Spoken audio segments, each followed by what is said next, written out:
We are live. Hi, this is William. It's William Ramsey. Welcome to William Ramsey Investigates. On today's show, I have returning guest Sean McCann of the Wake the Dead podcast. This will be our fourth show. Our original show was Roman Polanski's Ninth Gate. Then we did two-hour shows on Eyes Wide Shut. It really took 4 hours to go through all that, and there's a lot more too. But we're going to try to do Rosemary's Baby. And there's a lot in this. I watched a little bit of it last night and noticed some things that I didn't notice before. And I have also studied, I put part of Rosemary's Baby in my documentary called Hollywood just because of some of the Easter eggs or little things there when the guy reaches over and pulls out Sammy Davis's book. Right. And also has the sexologist, what is his name? Kinsey's book next to it. Who's also Crowley affiliated and Rockefeller affiliated. Psycho. Total maniac. And you can read about him. I think I covered him in Children of the Beast. The real story of that guy, you would never want him around anybody, let alone kids. Like, he's a total monster. And so I'm delighted to have Sean back. So Sean, welcome back to the show. Thank you for inviting me again. Awesome. It's a pleasure to be back, William. Thank you so much. I had great reviews for all the research you did on Eyes Wide Shut. People wonderful. were amazed. So I think, if the past is precedent, this will be very interesting. There's a lot in Rosemary's Baby. You can talk about it, but stuff I noticed in the second view, I mean, I've watched it many times, but one of the things I realized, which we can talk about, but Guy is in on it from the beginning. Yes. So, anyway, I've The original character that they wanted to cast was blonde-haired guy with blue eyes, and they changed it to a dark-haired guy. Looks kind of Jewish with a big nose. I don't know if that has anything to do with it, but they changed it to the dark hair, dark skin. He seems like he's very, he's an actor. He's lying to her constantly, and explaining off, I raped you last night because I didn't want to miss baby night, and like, what kind of person does that, It was like I'm not accusing, like, right. I'm just saying, like, they had to, they didn't want him to be like the wholesome. They wanted it to have like a little bit of a darker bent, like he's prone to that, that kind of thing. Yeah, Cassie, there's a lot of backstory in this whole thing because obviously it's Roman Polanski, and then it's Sharon Tate, and she was in Eye of the Devil, right? So that was which totally saying, like, do you believe in magic? Yes. She's got all kinds of the necklaces like they have in this movie, and then she dies by a bunch of psychotic, MK Ultra influenced cultists who like the Process Church. I mean, it's unbelievable. Yes, like the real backstory. Right. And we were talking in the pre-show too that the intro scene takes place at the Dakota, right? So this is 10 years before John Lennon gets shot. I don't know how long John Lennon lived at the Dakota, right off of the Central Park in Manhattan. I think it was 73. So right after this movie was made, but then you can see the entryway arch, and that's exactly where John Lennon got shot. Right. By supposedly Mark David Chapman. Right. Reading Catcher in the Rye. I mean, just the kind of synchronicities or connections are off the charts. Right. So Catcher in the Rye is a book related to, MK Ultra programming, and also the John Hinckley, I think, the one who tried to kill Reagan, had that book on him too. So there's that, which, I mean, it's kind of it's like a little bit of a rabbit hole. But the fact that the book that is in this movie, titled All of Them Witches, that was given to Rosemary by Hutch, her good friend, that book describes how Adrian Marcato, the Satanist that conjured the living devil, that person was attacked and killed in the in the lobby, supposedly, but she learns in the book that it happened right outside, exactly where John Lennon was killed. And was John Lennon conjuring the living devil with his musical work? I mean, I like his music. It sounds all right. I don't know. That may be a little extreme, but he was definitely, they were occulted. They had all, I mean, you don't know how deep it got, but they had Crowley references, and they said, we're bigger than Jesus. Our Right. music is magic. Yeah. So they used the magic with the K. So I think the Paul said that. There was a record cover that had them with baby, like they're in white coats, like they're slaughterhouse, or they work in a butcher shop, and they got like baby parts all over them, like dolls, but that was a and that was scandalous. It was kind of put under the radar. Yeah. And there's a baby theme in this. Like they say that they found a baby at I forgot what they renamed the right at the Bramford. They call it Black Bramford. We lost the Black Bramford. Dead infant found in 59. That's right. Yeah, so, exactly. Wrapped in newspaper.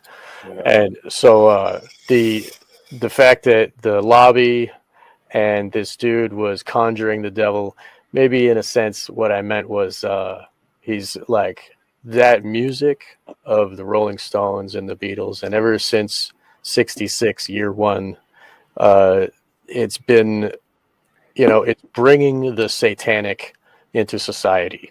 It's not like actually in gender, it's not like creating a living being that's the devil, but it is putting the satanic.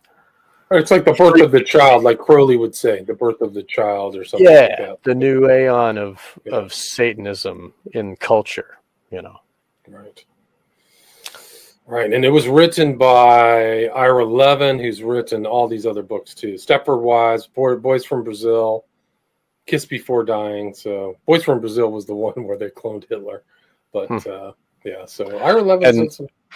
The Stepford Wives is it's another slavery thing where the woman is a slave to their husband, but then it's a robot even further. Like with this movie, they have to hold her down and give her injections, because she has a will of her own and she doesn't want to help the cult. Well, that's an excellent theme, right? That's a very important theme, is that she's actually being enslaved and not knowing it, and then at the end she flips, right? Yes. So he's playing her the whole time. Guy's playing her the whole time.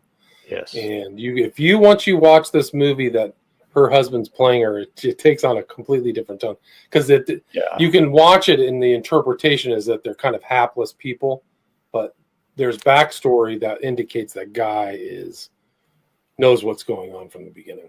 Right. Yeah. We on first watching you,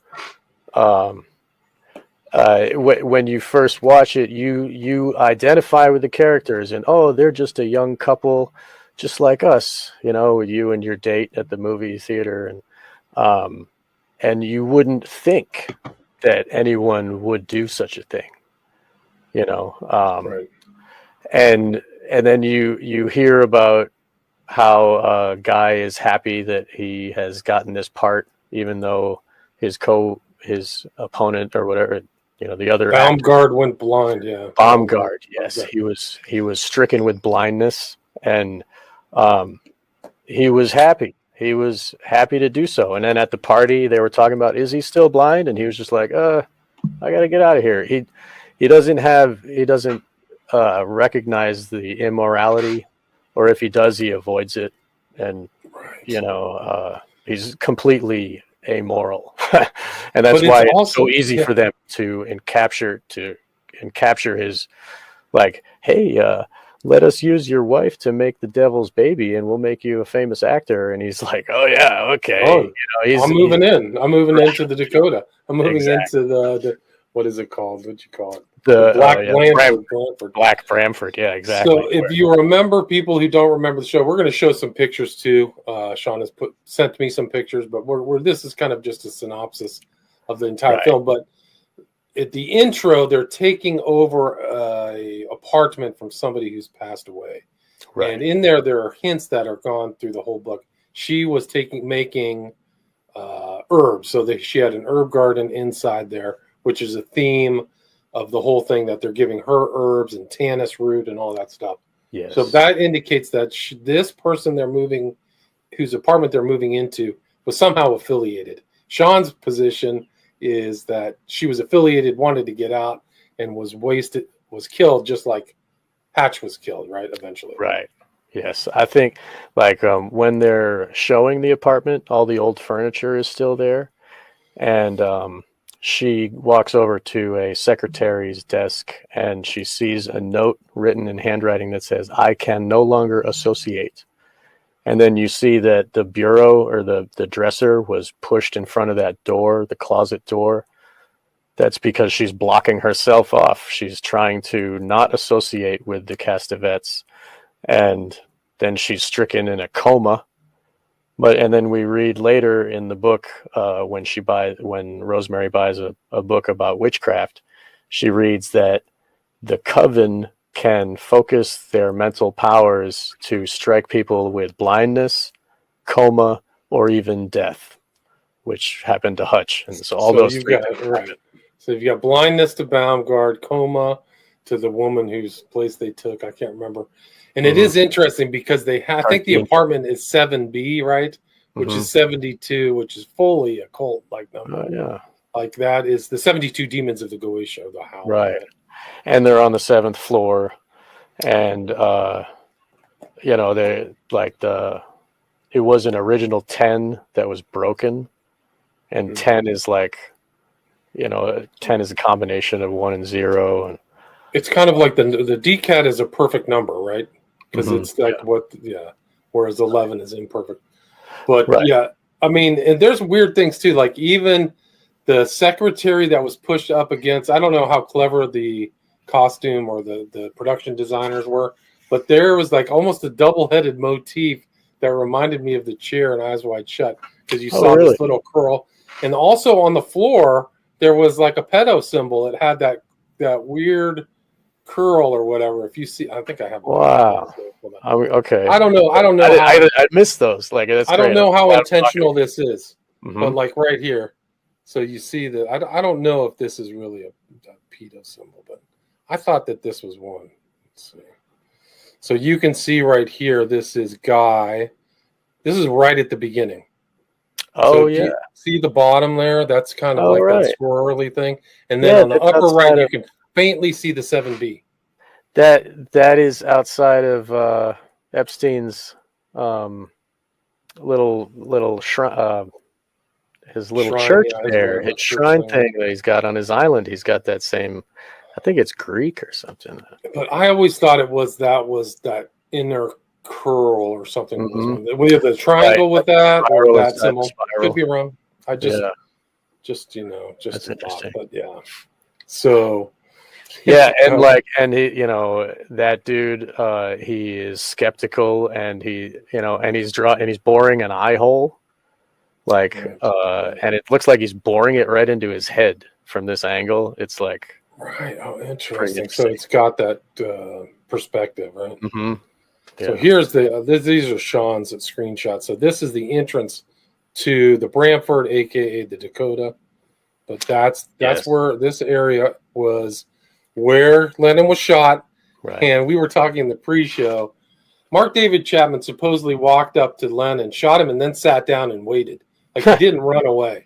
If you know that, they didn't have to switch for him. That's very slaves. All of them do that. He sat down and read his book. He was sat down and read his book. Yeah. And some other researchers have claimed that the doorman was the actual guy who shot Lennon. And the doorman, I think somebody proved, was an anti-Castro Cuban.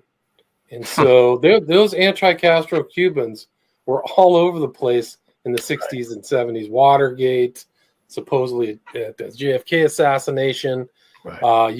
They killed some guy, Letelier, in Washington, D.C., the ghost of Sheridan Circle. You can look that up on my podcast. It tells that whole story. But it was interesting because the guy who wrote that book, The Ghost of Sheridan Circle, said the anti-Castro Cubans were just on fire during those decades. They were bombing people. There were all kinds of crimes. Yeah. So sounds like there's a lot of forces around that are doing that kind of work for the the man or whatever, the society, the CIA and the MI6, and there's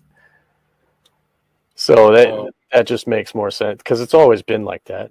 Now they're in Eastern Europe, and before they were in they're in the Middle East and Right. they're always stirring trouble. They want to have that one world government. We don't need to get into that though. So yeah, I kept this picture because I figured it has an occult symbolism to it. I guess I anyway, we don't need to get into that. We're gonna, because there's a lot of pictures. Looks like might be something sexually charged. Yes, there's that. Yes, and I mean, it's obviously they look like yonis, and it's it's like fertility and the green, and it's exploding up from the green. I just want people to see that. We can keep moving. There are fountains that are totally perverse in Europe. Somebody was clearly had an inside thing going on where they had themes that were really dark. Yeah.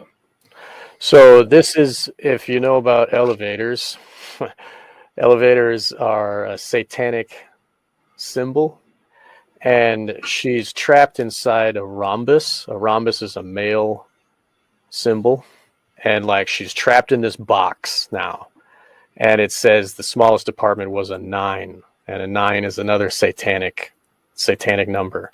So it's like this is her first entrance into the place, and they enclose her in this box. Now she's trapped. Right. And the doorman, the African American guy, appears in her dream. Right. So yep. He says you better go down below. Right. And that's when you look at this, that from the very beginning, she's being walked into this whole process by Guy. So that's like another one, like she's being captured into this. Maybe he heard about these people. Maybe he already knew about this in the beginning. He's, who knows? Like, it seems like, to me, it seems like he's unwitting until that dinner date that they have. And then my perception is that he knew from the beginning, because he's putting her together. Like, I've been so mean to you. Then he suddenly says, I'll have your baby. Let's have a baby. To me, I think that it's obviously not explicit, clearly stated. It's just a sensibility that I think that once the Castavets start talking about the famous actors and stuff that he knows, and like he thinks, he can climb the ladder of become more famous. Success, exactly. Yeah. So this is the gentleman is under a rose. So it's Sub Rosa. Oh, wow. And he's explaining about the place. So it can keep moving. That's amazing. I mean, there's a lot in here. That's the whole thing, is like some of these films are super detailed. This is like she says, they do a little gardening on the side. It happens at 4 minutes and 22 seconds. I thought originally it was 4:20, because that is like a cannabis connected number or whatever. But who knows if 4:20 was even popular back in '68 when this movie was produced. I don't think so, but I think for sure this is the foreshadowing of the whole herbal theme through the whole film.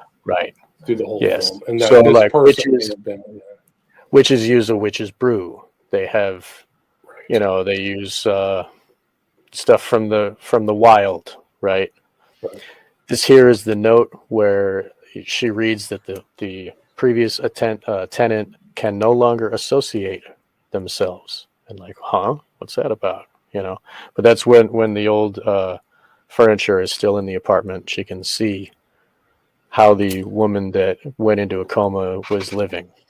Right, and you can interpret this a couple of ways. You can interpret also psychologically, like she can no longer associate because she's dissociated. Right, wow. She's dissociated. Yeah. Thank you for that. That's great. You could interpret it that way. Mm-hmm. But, yeah. Let's see. There's the marijuana. Let's see. Oh yeah. He says, marijuana, and it's almost like a calling card to the people listening, because it's like they're introducing cannabis to the culture of, they're changing the mores of society. Like Kinsey is changing the sexual nature of, it's disgusting what he does, and we should have more shows. No, he did it with scientism. They never showed his scientific proof. He was clearly it was a full agenda. He was a zoologist. He wasn't really, he didn't come up the steps of sexual studies or anything. I'll just become a sex specialist. Right. And if he studies animals, right? And then he thinks of humans as animals, right? That's how he applies it. Anyway, we don't. But anyway, so like this movie was part of the changing of the minds to the next, right? Yes. So like all of a sudden there's Planned Parenthood, and they got the pill, and they women can choose to not have a baby, and they like being a mother enslaves you to this husband who maybe you can't trust him, and when she's pregnant, the baby is like making her feel pain and sickness, and like it very much like turns off any woman who is thinking about maybe I might get pregnant, and they go to the movie theater. What's this Rosemary's Baby about? Oh, I don't know. And the poster is real vague. Nobody really thinks like, oh, maybe some women who have just become pregnant are watching this movie and they decide to terminate that. Maybe this movie is responsible for abortion being, readily adapted more easily, because in the 50s it was having a family was important, and in the 60s all of a sudden not so much. And I think that has to do with the satanification of culture and the eugenics that they're all of a sudden they had the baby boom, and they're like, whoa, we got to put the brakes on the baby boom, and it becomes anti-life. Exactly. Yeah. Overpopulation, all that stuff. So this is the thing where I thought it had kind of like the double eagle motif. I don't know, maybe it's a stretch, but that's definitely a downward pentagram on there. Yeah, those the two on both sides. We connected to what we talked about before. The rosette with a dot in the center is a symbol of Inanna. So Inanna, the priestess, the goddess of fertility, relates to this whole thing, like Pan and the goddess worship, and it's all kind of one big pot of Wicca, witches. Interesting. So they got the witch themes are throughout the whole thing, and they are like pointed down in a sense. The duality is up, and the Trinity is down. Right. Yeah. Wow, crazy. She was 89. Yeah. She was 89 and she couldn't move it. Right. Like, how did that move? How did probably over there? Magic, Right. Crazy. Yeah. So Planned Parenthood's influence was a big deal. And that was also pushed by Rockefeller, just like Kinsey. And, the Rockefellers gave Kinsey tons of money, like crazy amounts, like millions of dollars, not, to do all kinds of just lunacy. Like, and think about what Planned Parenthood still gets, like, and all those NGOs like United Way promises to give 20% of all of their proceeds, and Bill Gates's mom is like the head of, or the leader of the board of the United Way, and that's where she met the IBM guy. He's also part of that United Way, and she got Bill Gates a job with the IBM guy who she's friends with at this Planned Parenthood giving. I'm sure it's all that's their cover story, right? Yeah. Right. Anyway, so she covered up this closet. Seemed innocuous. Oh, whatever. That seems weird. Why would she block up her towels and her vacuum? But moving on, she, these little things that we see are these little puzzle pieces that seem out of place, and they make sense later on. They do, right? Yeah, and there's a lot of spoilers. I mean, I'm basically showing the whole movie here in the stills, So it has an unpleasant reputation. Yeah, right. And this is lamb. There, so like it's like a the lamb to the slaughter. Yes. Thank you. Perfect. It's a full leg too. It's not something that's just very obvious what Yes. they're Yeah. tinkering around with here. And the next thing they talk about is dietary experiments. Talking about the Trench sisters, who Right. I don't know if you can move that because I can't see. It's the okay. Thank you. Thank you. So like he's explaining to them all of the evils that have been through that house, the Bramford.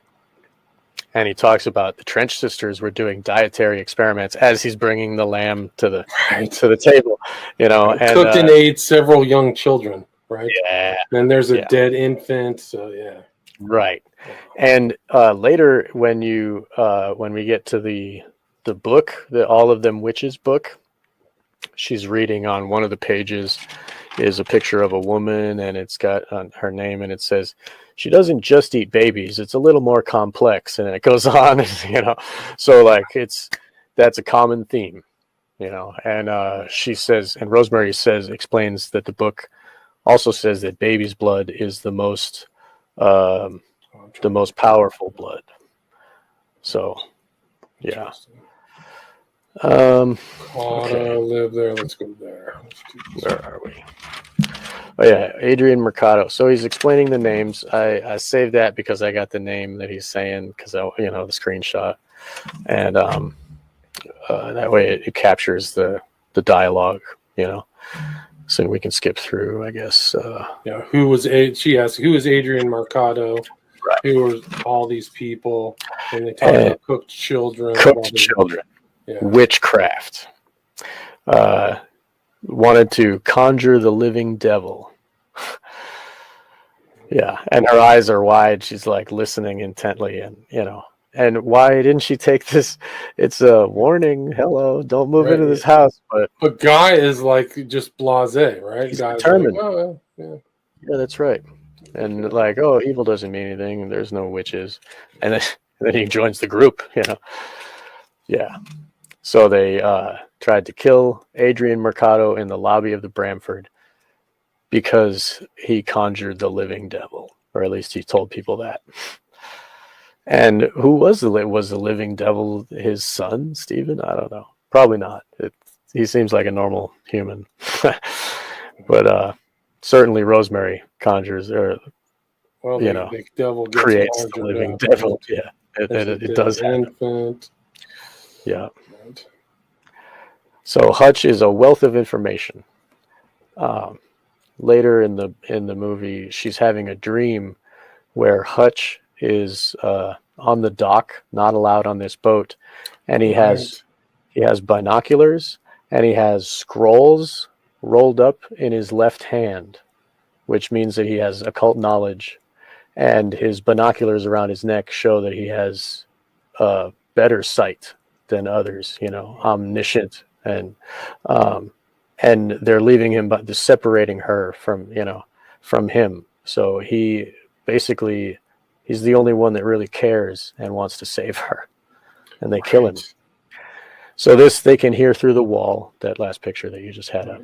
Right. You can hear through the wall, and then she's down with this woman in a cage. Right. Yeah, the woman's pictured in a cage. Right. She's a slave. Terry D'Onofrio, right? Yes. Oh, I'm staying with the Castabits. Right. And there's a theme of the herbs. She says herbs. Right. She says that she has a charm, and she shows the good luck charm, and they can smell. It smells bad, And she says, "I'd be dead by now if it weren't for them." Right. So she would have taken two different ways, right? Maybe God's original intent for her was to let her die, and the Castabets came in and said, "No, you're going to make a baby for us," So she she explains, "Oh, I originally thought they wanted me for some kind of sex thing, but yeah, they do. They actually did. They're using her to, and just like Eyes Wide Shut, they use hookers to create babies that they're going to use for their cult activities. In this movie, it happens to be the devil, but in the other movie, it was just for slavery. So Rosemary gets a good look at that charm. Right. Yeah. And it will come back later, right? Yeah, for sure. So that's the good look at the charm, and we see, and then now we can recognize when we see it again. Because it shall return. She says it's a sex thing, bad smell, and then we're back to these guys in bed. Ritualistic chanting. Ritualistic chanting. Right? Is that the one? Yeah. Okay. So they hear it chanting, and then they're looking at the wall, and oh no, wait, this is first, and he hears Minnie yelling through the wall. We shouldn't. If you want my opinion, we shouldn't tell her at all. What is that all about? And then and then they hear this chanting. So they're doing a ritual that night while this is happening. So if we skip Did you ahead, ever get a read out of this, like flower motif? Did that ever mean anything? There's a lot of roses. Okay. Yeah, I don't know about that. That looks almost like because he buys her tons of roses right before the night of the conception or whatever. Right. And during the night of conception, in the dream, she goes down below of the boat, below deck, and there is cross, here it's I mean, it's really red. It doesn't look very real, but you see the charm is in the blood, and it's obvious that charm is visibly in the blood. Right. And she can recognize the charm when she sees it, So this, the woman has a suicide note. Terry D'Onofrio left a suicide note, and the cops are happy because they don't want to do any work of investigation. Right. Sounds familiar. Right. Yeah. Real life. Yeah. And then we see the cast of vets at 1717. And 17 itself is an evil number. If you think about phi, the number phi 1.618. If you think about it numerically, it's 1618, and 17 in a number line divides pi or phi, phi. So 17, it divides the order of nature. The way that nature grows is in a phi spiral. That's how everything grows in a fractal spiral pattern. So 17 in its nature is satanic. So we meet them exactly at 17 minutes and 17 seconds. And we also see to the right, there's a Volkswagen Bug. And then if we skip ahead to the next, there's two bugs right next to each other. Another bug, exactly. Wow, yeah. So that is significant. They want us to see the bug, and she hit the bug. You see how it's dented on the top. Right. She landed on that car. So I think, and the Volkswagen Bug is related to those. There was a murderer that drove a Volkswagen. I forget. Yeah, it was. It was Bundy. Bundy drove a yellow Bug. Right. That was what made him so innocuous. He didn't look like a serial killer. Oh, my arm's broken and I'm in a beetle. Right. Yep. And then they're defenseless. They think that he. Yeah. Exactly. He's like a hapless guy. No, he's a serial killer. Yep. And that's the easiest trick, one of the easiest tricks in the book. So yeah, that they got their first look of Rosemary there, and so now she says some nice words, and they are meeting for the first time supposedly. Right. And I think that might be true. I think that they might be meeting for the first time. Gotcha. So this is warning on the ashtray. I didn't notice that. Right. Yeah, right after we meet them, the next scene, this says warning on right there next to it, and it goes from that shot and then it follows his arm. So it goes from the warning down to his hand, warning his hand, it's gonna, that, and it's his left hand. So we understand that, the left hand path. Right. Interesting. So we can tell that his will be along with is warning his will, and then so she can hear the voice of many through the wall, so that influences the dream that she's having. I don't like people experience this all the time. If you hear something and it turns up in your dream, so that's what's happening. And they're little schoolgirls, right? And Minnie is yelling about how she wouldn't be open-minded because she's schoolgirl Catholic, right? And but that's also Rosemary is also a Catholic schoolgirl. She grew up in this. This is like a memory in her dream mixed together. Right. She's definitely like Catholic. She talks to the Father. Right. Am I forgiven? All this stuff. Right. And Catholics, if you like, I don't want to offend anybody, but Catholics are basically like that practice of Catholicism is an extension of the fertility cults and Cybele, and like there's a lot of overlaps with paganism. Like right. It's throwing in a Virgin Mary, like it's almost like an inside joke. Yeah. And like they it's as if they like you can say you're celebrating Jesus.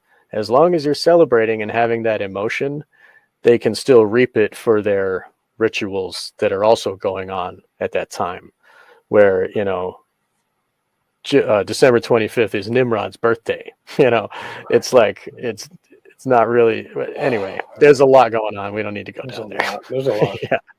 Yeah. Man, you can go to the St. Peter's Church, and right out in front is a solar phallic design. That's right. Yeah, that's St. Patrick's needle. Right. Yeah. Well, it was stolen from Egypt. Right. Stolen from Egypt by Caligula. Right. Yeah. So you want that on what your a church? guy. Yeah. What a guy. Right.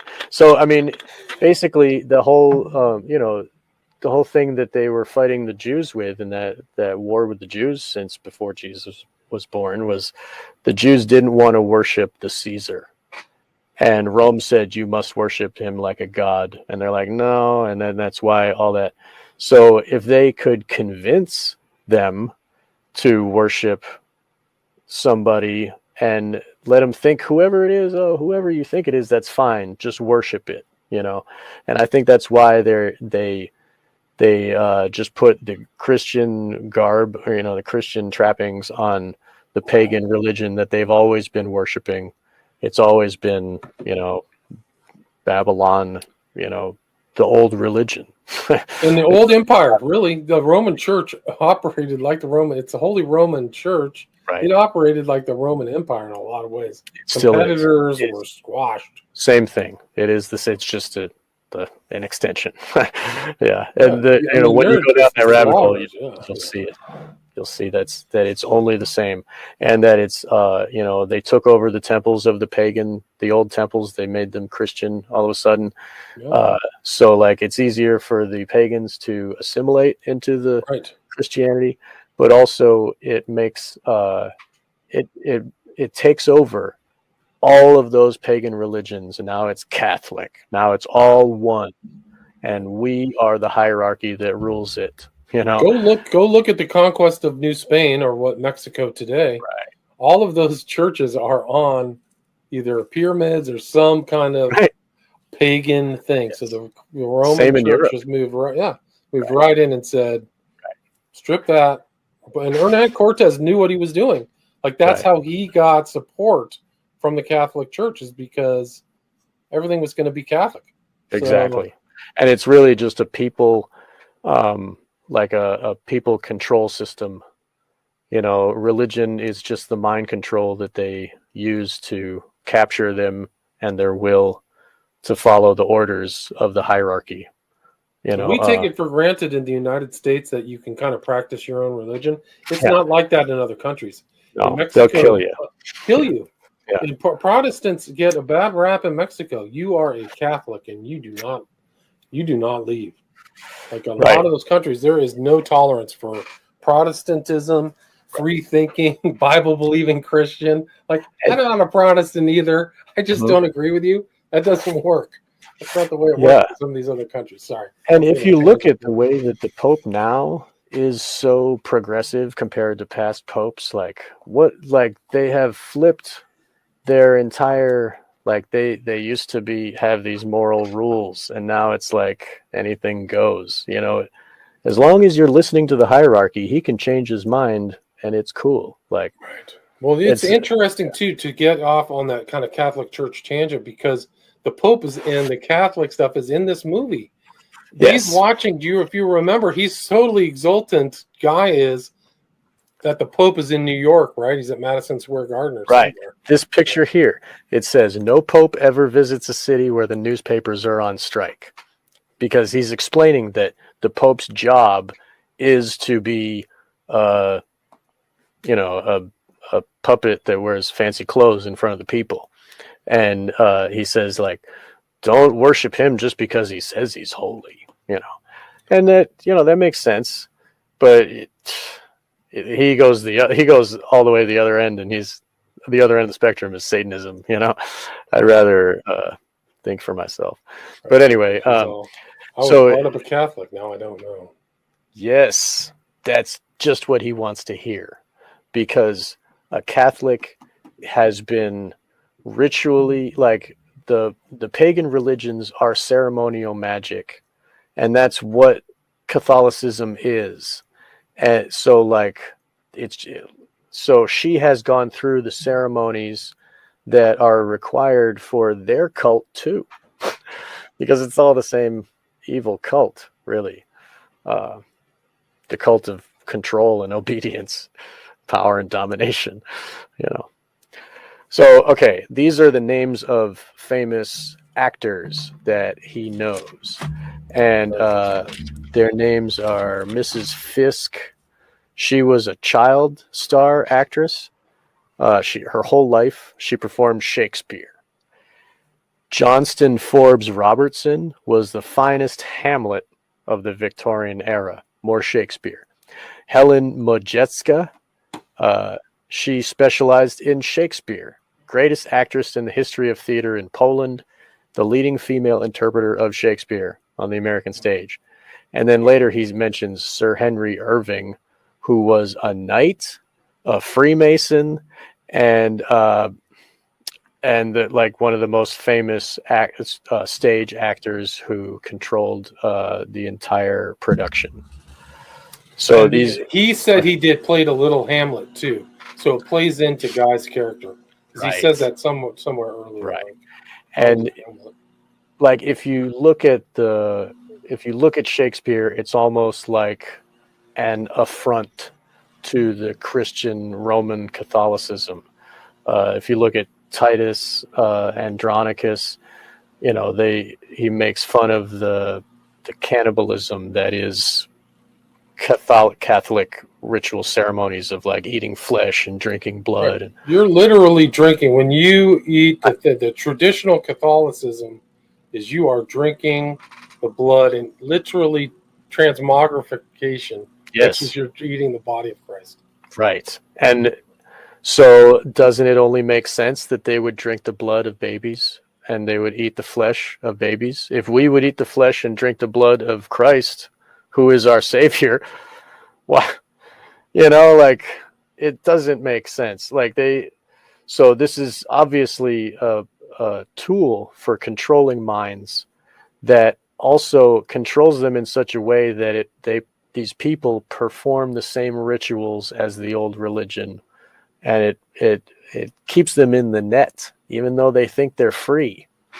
And they think that, they're following this Jesus character who has morality, and we can have freedom in the afterlife. But it's just like, I don't want to demean people's religion. I'm just saying, in their view, the people that created this tool of control, Jesus is like the carrot that keeps people running, on this wheel. And yeah, exactly. Someone just made a comment about how Roman is the same name as Roman Polanski. And again, that goes back to Polanski using his wife, giving his wife to the cult. And the name of Rosemary's husband, his name is Castevet. The actor's name is John Castevet or Cassavetes or something. Cassavetes, yeah. Yeah, it's very similar to Castevet. Right. Yeah. And so and the Castevet's name is Roman, so it all kind of ties together. So Roman Polanski is admitting that he has given his wife to the cult, and she is raising a baby for them, basically. And their little dog that Polanski and his wife Sharon Tate had, they named it Saperstein. That's Get it out. Dude, I swear. No, I didn't know that. So there's the box within a box, right? Yep, yeah, the box within the box is Tesseract. So like she's laying down in the Tesseract, and she's got her Sammy Davis Jr. book, Yes I Can. She's gonna read about this Satanist guy. And it looks like the sculpture is a black Madonna, maybe. It's a feminine black sculpture. I don't know. The sculptures make an appearance again later. Art and books, like art too, has a lot that they can tie in. A lot of the meaning in this film. Yeah.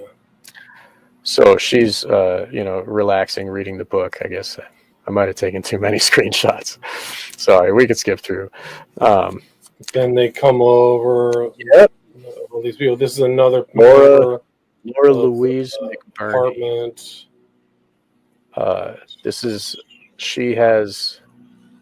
She's got to vote for somebody for mayor. So like it shows that the Satanists are like this woman who's trying to get you to vote.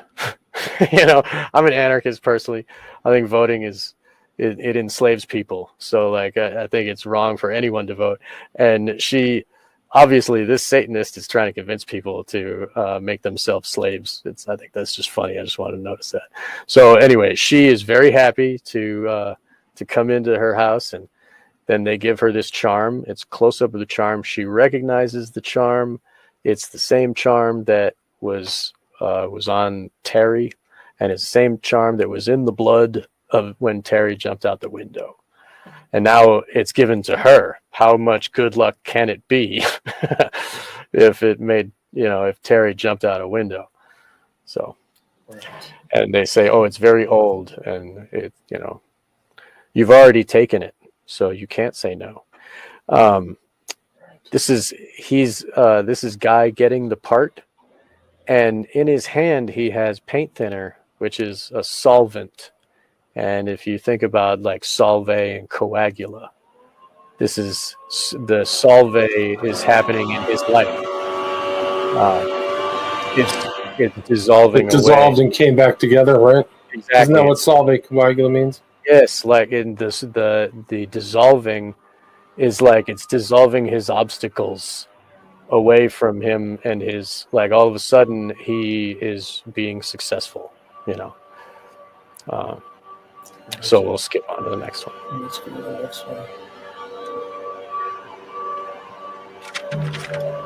Sean, I hate to do this, but I think I'm gonna have to break this off in about 10 minutes. So, is it because of the lawnmower or whatever? Can you hear that? Yeah, I kind of did, but it's okay. I heard it. Let's just break it off now. We'll just pick it up another part 2. Okay. They're making too much noise. I hear you, man. I'm sorry to do that to you, but we'll try to reschedule part 2 in a couple weeks. That's fine with me. What's remarkable is we're only at the 35-minute mark. The movie's like at 2.5 hours, right? 2 hours and 15 minutes. Yeah. It's pretty long. Yeah. I hope your fans are into this. I think so. I think we've got, people are definitely. So I'm going to rip this off. Where can people listen to Wake the Dead and contact you? Why don't you put all that stuff in? Okay. You can find Wake the Dead at pretty much any podcast source. It's listed Google, Apple. You can find everything that I post online can be found at onegreatworknetwork.com, and you'll /Sean-McCann, and that's where you will find me. I'm in the creators section of larger website called One Great Work Network. I think I included that in the show notes of the last one, so I'll just transfer Wonderful. those to this Yeah, one. I do sell T-shirts. I make anarchist designs and fine art pictures. You can find that at storefrontier.com/wakethedead. And you can email me at the onegreatworknetwork.com. You'll find a link for my email. You can click, and I'm happy to get correspondence from people. And thank you for those that have already reached out and spoken to me. And Right. Are you working on that? Good. Are you working on that anarchist hat? Yeah, I actually went and found a company that makes hats, but Nice. their website doesn't want to work in my browser, and it gets me frustrated. But I'll keep looking. I'll see what I can do. Great. Yeah. Sean McCann, Wake the Dead podcast. Thanks so much. There will be a part 2. I promise you guys. Thank you very much. Appreciate it. All right, we're live. Hi, this is William Ramsey. Welcome to William Ramsey Investigates. On today's show, I have a very special guest, a returning guest, Sean McCann. We spoke about 13 days ago about Rosemary's Baby, and we got into about the 35th minute of analysis. And there's so much in this movie.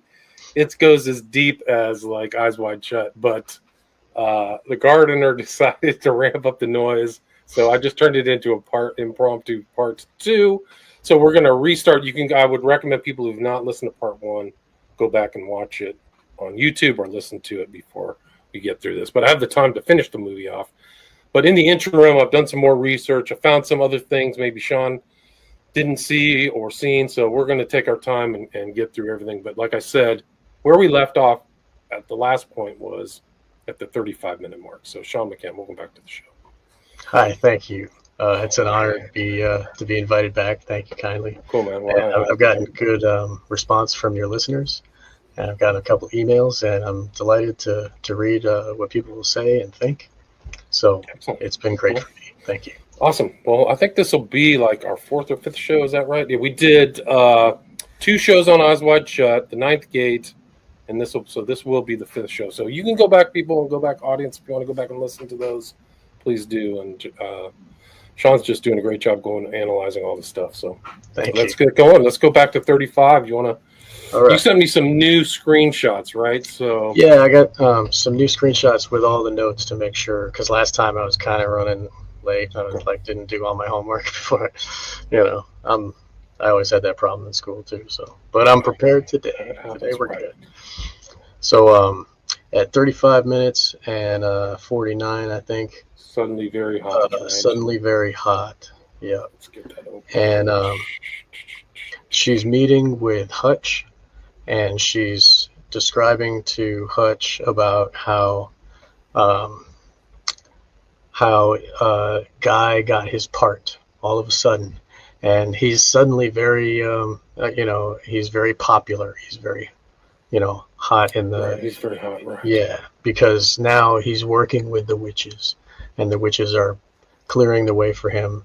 They made the other gentleman blind, so with their powers of their mastermind, where they put a spell on a person, all the witches in the coven work together and they put them under a spell. And we'll see later, she discovers that in some books. So Hutch here is a classic English intellectual. He's got a picture of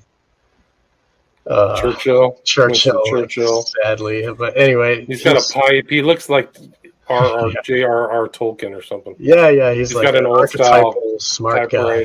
Right. Yeah. So anyway, moving along, so he's all of a sudden very hot, and in the next slide we'll see 37:18. 37:18, right. Let me pull that up. Okay, stop. Share. Got it. So this is Guy, and he's asking. Oh, he's telling. He brought a bunch of roses, and Rose is part of her name, Rosemary, and Rose relates to Venus, and it's a highly occult symbol. But in any case, Rosicrucians, all that yes, stuff. Rosicrucians. Yes, and we'll see later there are roses further in the movie that are put in. But anyway, so he fills the house with roses, and he says to her, "Let's have a baby." And she's like, "Oh, what?" And now that he's working with the Cassavetes or Castivetes, now let's have this baby. Okay, we want it now. It's time. Okay, right. It's time. His career's taking off. Right. Right. Yeah.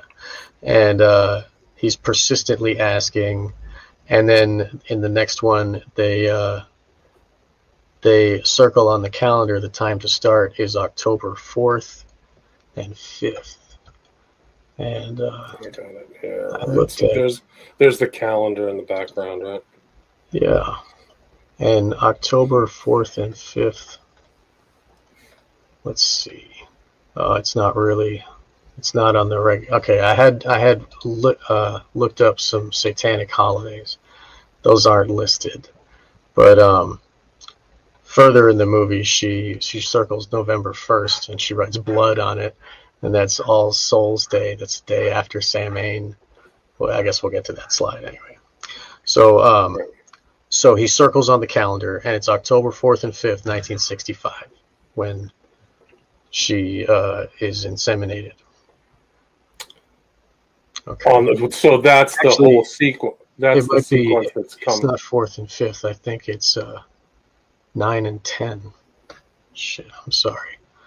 Just seeing. No, it's 4th and 5th, right? It's October 4th and 5th is circled in the background. 3. Okay. 4 and 5. All right. Okay.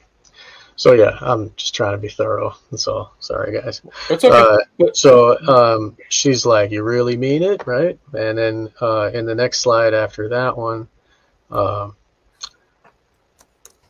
there is 3749 is a good one. We can skip to. Oh yeah. Oh, see, I didn't even recognize the Lucifer's rainbow, right? Wow, yeah. That's really subtle. Wow. So yeah, 3749. When he's putting her in the mood, he has a box of lucifers. That's Lucifer is a friction match. If you look it up in the dictionary, and if you look at the heads, it's rainbow colored. So that is like the rainbow was a pact between God and Noah. It's like a symbol from other forces, and also the rainbow colors of light.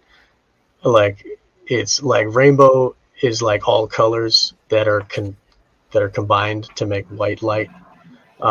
So it's like a division of white, like a splitting, It's anyway. Also the colors of the zodiac can be broken down into colors too. So you've got the colors of the zodiac, and also the rainbow bridge to Satan. You take this. There's a book by, I can't remember her name offhand, but you take this rainbow bridge to. So that's like and Scientology uses the bridge in, like, you're crossing the bridge in Scientology to clear. It's symbolism. And go listen to George H.W. Bush's famous speech of 1990. He said, "We're crossing a beer bridge." So he puts that in there. Is that the same one with the 1,000 points of light where he's talking about and the date is September 11th, 1990. September. That's a very easy date to remember. Right. Because and it was 11 years before. Exactly. Yeah. 11 years before 9/11. And I don't know, when she's talking to Hutch, I think, this is later on. She talks to Hutch later too when she's not feeling well, right? That's when she says the 11th. Yeah, that's when Hutch is invited to their house. Yeah. So you're going to see the 11s pop up. And actually, it's actually interesting because I never noticed it in this film, but I included it in Polanski's The Ghost Writer. When he's writing it, the key document that reveals the real character of who was the guide for the prime minister. I don't want to give the whole movie away, The Ghost Writer, but it's on the 11th page of this manuscript, right? Because the Ghost Writer, if you remember the Ghost Writer, the character of Ewan McGregor comes in after the earlier Ghost Writer died mysteriously. Right. Yes. So he has that manuscript. He doesn't know the person, but he realizes the manuscript is telling him something. And there's 11 there too at the very revelatory thing. So Polanski, he's connected to these power centers. Like Yes, he understands I how think, the machinations of it work. Yeah. yes, Yeah. I think that's. I think you can make that conclusion easily. Yeah. Wow, the Rainbow Bridge. That's amazing. So let's go back. So the next one is 3926, and that's This is her chocolate mousse or whatever. yeah, she calls it chocolate mouse. So that's important. So Minnie, she said, it's even here in quotes, chocolate mouse. And because she pronounces it wrong. And when we first see her come to the house the day after she meets her in the street, Minnie is wearing a big bow in her hair, just like Minnie Mouse. Minnie Mouse. So a mouse is something which gets into places where it's not supposed to be. It's very, and in German, like a mouse is like a knife, or a Mauser. It has like a bullet is the mouse, because it invades you. So I think that her name being Minnie and having her dressed up as Minnie when we first meet her in this, and she's like inspecting the house and looking at everything, like very interested.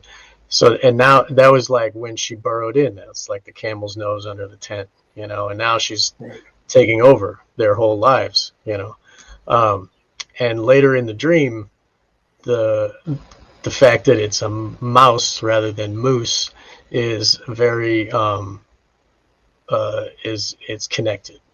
And the if anybody wants to look further into the theory of the Minnie's moose, you should check out Tracy Twyman did a 4 or 5 part documentary breaking down how Mickey Mouse is related to Krampus and like the stealer of children, and it's very interesting. And she relates this part of Rosemary's Baby, her being Minnie, to that whole thesis that she has. It's very interesting. Wow, interesting. But it is there. I mean, she does have the bow, and that's why I'm mentioning it here. So anyway, moving on. So, but it is interesting. You bring up the control. So Minnie is taking control, and it's the theme that I talked about last time at the intro, was that Guy is clearly gaslighting and controlling her all the way along, in my opinion. That's the subtext. Yes. You don't see it overtly, but yeah. Yes, at one point he even tells her that she was crazy. Right, so he's fully gaslighting her straight the whole up time. telling her she's and that's crazy. Yeah, so he's the one leading her in, which is something I didn't realize until I went through it this time. So it was his idea to have the baby now. He has it circled on the calendar. Was it him who circled it? Did the Castavets come over and tell him do it on this date so that he's born in June of 66? Making it 666, right? And I mean, it's really incredible, yeah. And those guys love dates. By the way, if you don't believe that, it's another Lennon tie. So Lennon and Yoko Ono lived in the Dakota, which we talked about last time. But Yoko Ono timed the date of her child, Sean. They delivered it on a very important date to her. Yeah, that figures. Yeah. They literally we're going to have him this date. So they had the baby delivered at that time or whatever. And she is a witch, self-described. So, It's incredible. And so I heard an interview with Ira Levin, and he was describing his sequel called the Son of Rosemary, Rosemary's Son or something, I think. Son of Rosemary. And it was the sequel to this. And he said that when he was writing it, he didn't even recognize that the baby was born June of 66. He didn't think about it. It just occurred that way. Right. Yeah, he wanted to write it in the time that he was writing the book. And, there's something about the number 666. It's the inversion of what they call the perfect number, right? So I think there's some kind of perfect number that geometrically increases itself. And 666 is the opposite. Have you ever heard that? I've heard that 777 was the perfection of man, and 888 is like godness because it's like an infinity symbol. and like the three aspects of consciousness, like knowledge, like emotion, and will, like your action. That's why it's three numbers, and I think it has Kabbalistic references too. There's a lot going on that I'm not as well versed. You know what I mean? I'm not either. Yeah. But it just 666 it's the opposite of something which would be right in line with kind of satanic thinking, which is inversion. Right. I think it's considered the number of man, as like in the Bible. I think they say it's 666 is the number of man, and that's like your beast consciousness. You know, your beast like will. You're like the will that's unhindered by your cultured manners and stuff. So like your beast consciousness, you know, what's underlying your you know, your natural urges and such. And 777 would be the perfection of man, where you have controlled those urges, you know, and defeated them, and now you are a magician working, you know, you can work in time and rhythm of the natural forces, and you understand how, you know, when to do your workings and your magic, whatnot. This is interesting. Sorry to break your thing. No, you're good. The candle itself in this scene is ritualistic. Just having the candle of her eating and being drugged. Right. So, right. Like, not everybody has candlelit dinners every night. Yeah. Yeah, I'm not sure what the and she's wearing red. She's wearing red, the Scarlet Woman. Yes. She's got red hair. Yes, and that's the night that she's going to be inseminated. So, she's dressed up with her red scarlet dress. Or he dressed her up, or somebody dressed her up. Maybe he did, because he's in control of her totally. Like, it's ruthless, and it inculcates a fear in the viewing women that they don't want to be controlled by some monster man that's going to do this to them and impregnate them. And I want to have a job. I don't want to have babies. You know, it's like it's a subtle programming. Interesting.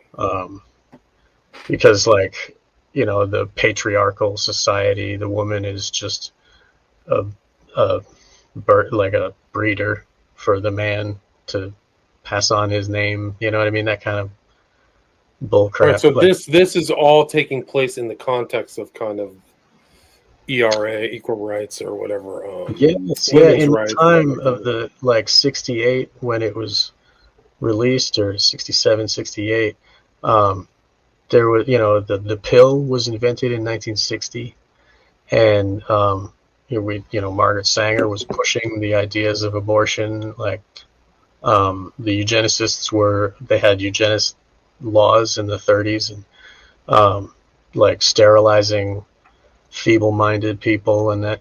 So like this is like a compounded. This is like built on top of those earlier ideas to try. It's more the push of eugenics in a subtler form. You know, to the subconscious, because a movie is like a dream. You know, it's like 2.5 hours or 1 hour and 1 hour and 45 minutes, something like that. It's or 1 hour and a half is sometimes usually. I think the REM cycle is like 45 minutes. So we go through however many REM cycles in a night. And so like if a movie is built on that same time length, then your brain will absorb it like a dream and will remember it differently. So like these movies are like kind of a shared dream. Everybody has seen this movie. It's popular and they can all talk about it. And so like there's going to be they can sew in a lot of archetypal, like Jungian ideas, you know. It's very effective for culture creation. And like I was saying earlier, this time of like the feminism was happening, the liberating the woman, going to get a job and, burning their bras and stuff in the streets. And this was this is in the mind of the viewer already. So this movie is like pulling the opposite of that, right? So this thing, she's going to become this total breeder for slave. Satan. Yes. So there's subtext there for the women watching it. Like, hey, man, this is what I'm not trying to become. And if they want to so there's own subtext of the man's trying to control them and enslave her. Right. And women own their sexuality, but this pushes it so far that it's like it puts them in fear that they'll lose control of their own sexuality. I mean, they don't have to have the pill, or they don't have to abort their baby. They can think like with their cycle. They can understand their cycle and make right choices and all that. So like that's what morality has been teaching us forever. They're destroying morality with this satanic, zeitgeist of Satanism, that they had this whole flower power thing, and then they had the whole murderers in the streets, like everybody's victim, and then the drug war and the wasted youth and all of that, like in Vietnam and just everything, all the assassinations. The 60s was super chaotic. Yes. Well, you think bad today is bad. 60s were off the charts, just assassins and all kinds of stuff. Yeah, and all of that stuff formed the minds of that baby boomer generation that ended up growing up into the 80s and like doing, cocaine on Wall Street and, pushing the money cycle. Like they were totally opposite of what the hippie ideal was. They were like, whoa, that's scary. I don't want to be murdered by the Manson family. I'm going to go join the Babylon and like go work for the man. And you know what I mean? And then like the preferred drug of choice was an upper to make them go, go, go. And like, more money. And it's like, and coffee and like, it's just like that whole, and then they in their elder years, it's become this world. Like, look at it. I mean, like it's totally satanic. And I think it's because their minds have been affected by all this programming, all these years, over the decades, right? Exactly. Yep. I mean, they look to the TV for the truth. They watch movies. Yeah. Yes. Yeah. Well put. Terrifying. Yeah. So like TV is just a hypno programming device, man. It's It's worse than you think. Exactly. And the movie theater too. I mean, you're in a darkened room where all you see is what they give you, and it totally fills your vision. And all you hear is what they give you. It's like it's a magical place where they by your own volition too.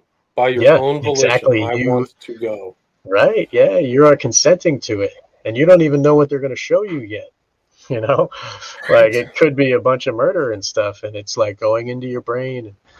Like anyway. So like the pregnant women, or women that are thinking about pregnancy, that are going to the movies and seeing Rosemary's Baby, this is going to affect their outcome, the conclusion that they come to when they, if not directly, then subconsciously, it will have an effect. And that, I think that's one of the reasons why the movie studio pushed this movie so much. And it was such a, and then they connect it to all the murders that they're pushing, and with Roman Polanski and John Lennon, and all of this is connected to this same zeitgeist of fear that's just descending on the people. And it seems like before that, it was like, the 50s, everybody happy, the beaver cleaver, but then like it was totally changed. Alfred Kinsey came along and fucking changed everybody's ideas about, only having sex in marriage, and that kind of thing. And then they had like, the Grateful Dead and the LSD and the MK Ultra, all that, totally changing the entire reality of everybody was changed. And in a very relatively short period of time. Right. The change between the 50s and 60s, as far as the time scale in the United States, radical change, man. Really right. Radical. And I think that hallucinogens were important for that, because like you can't change that fast when nobody's getting high. I mean, if it's just a normal day and then all of a sudden they're giving you these freaks with crazy colors and long hair, people would just be like, that's silly, you know. But, you know, if you take a hallucinogen, that breaks down the ego and the boundaries of what you think and how you think. And it helps you to like see from a different perspective kind of thing. And then if you are being given these ideas of like, you know, take drugs, leave home, go to San Francisco with flowers in your hair, these ideas were like put into the people's minds, and they all just came in 67. They all just showed up, you know. And 66, we talked about before, is year one in the Satanic Church. And that was when Anton LaVey's Church of Satan was created. And it was created in San Francisco. Like, everybody come to San Francisco, everybody, you know. The timing is off the charts, right? It's just right. Like all that stuff, yeah. And the Golden Gate was like the gate to the West, like where your soul goes to die, you know. Like it's very occult if you look into that, but we don't need to go into that. But I think the context of this film is very important. You know, context for all the films. I mean, Eyes Wide Shut, the context, the take, and everything. Yes. I mean, same with all that. So, and 99 is right before 2001, the beginning. Right. So these guys, right. So these guys are like they want to get the movie, the producers or the directors or whoever the creatives are, they're thinking about the time when the movie's coming out. They're not just thinking about the making of it. Like, this is the movie that I want to put out at this time. Yes, exactly. Because they are engineering the society. Right. And this is a huge piece of it. That's why we're taking so much time to talk about it. You can get even deeper that she's a symbol of American society. Do you want to say that they're leading her into this, they're giving the birth of the child, the symbolic birth of the new Aeon. Yes, exactly that. She is the psyche of the viewers. She is, you know, the emotions of, you know, the unsuspecting. She's the protagonist, right? Right. Yeah. And she, like, much like that Midsommar, you could consider that main character to be the psyche of the people, you know, and how they burn away the Christian ethos and they go back to the occult paganism, you know, because it's healthier for her mental processes as a human. Like, it's really interesting film, that one. But it's somewhere. It's unfortunately it's fairly similar to this. Like, she's being taken on a journey. She's the protagonist at the very end. Is like she has no real understanding of what's happening until the very end. And she's, And then she consents. She gives her will to it. She's like, yes, okay, good. It's, you know, and that's really what the magicians want from you. Is will. That's the deepest thing about this film, really. I mean, there's a lot of deep, like there's the Satanism aspect or witchcraft, but just the fact that they're gonna you know, that she is the representation of the society or the human being is crazy. Yes, and it totally fits with the idea of that satanic zeitgeist being birthed on 66, you know.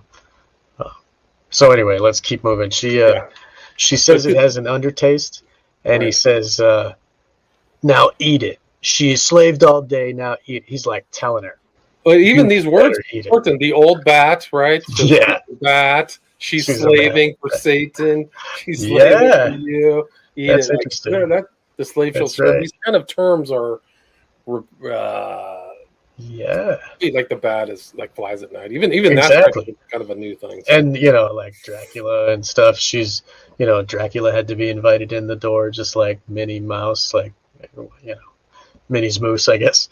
But anyway, so he's like demanding, now eat it, right? She's like, okay.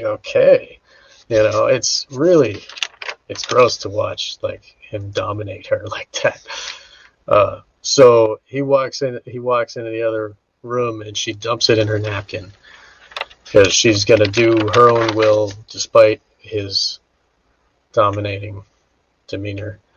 And then she shows him the empty cup in the next one, and she's like, do I get a gold star? She's like making fun of the fact that he's really making her, you know, eat it. You know, so it's really, It's kind of sick to watch. So going on to the next one.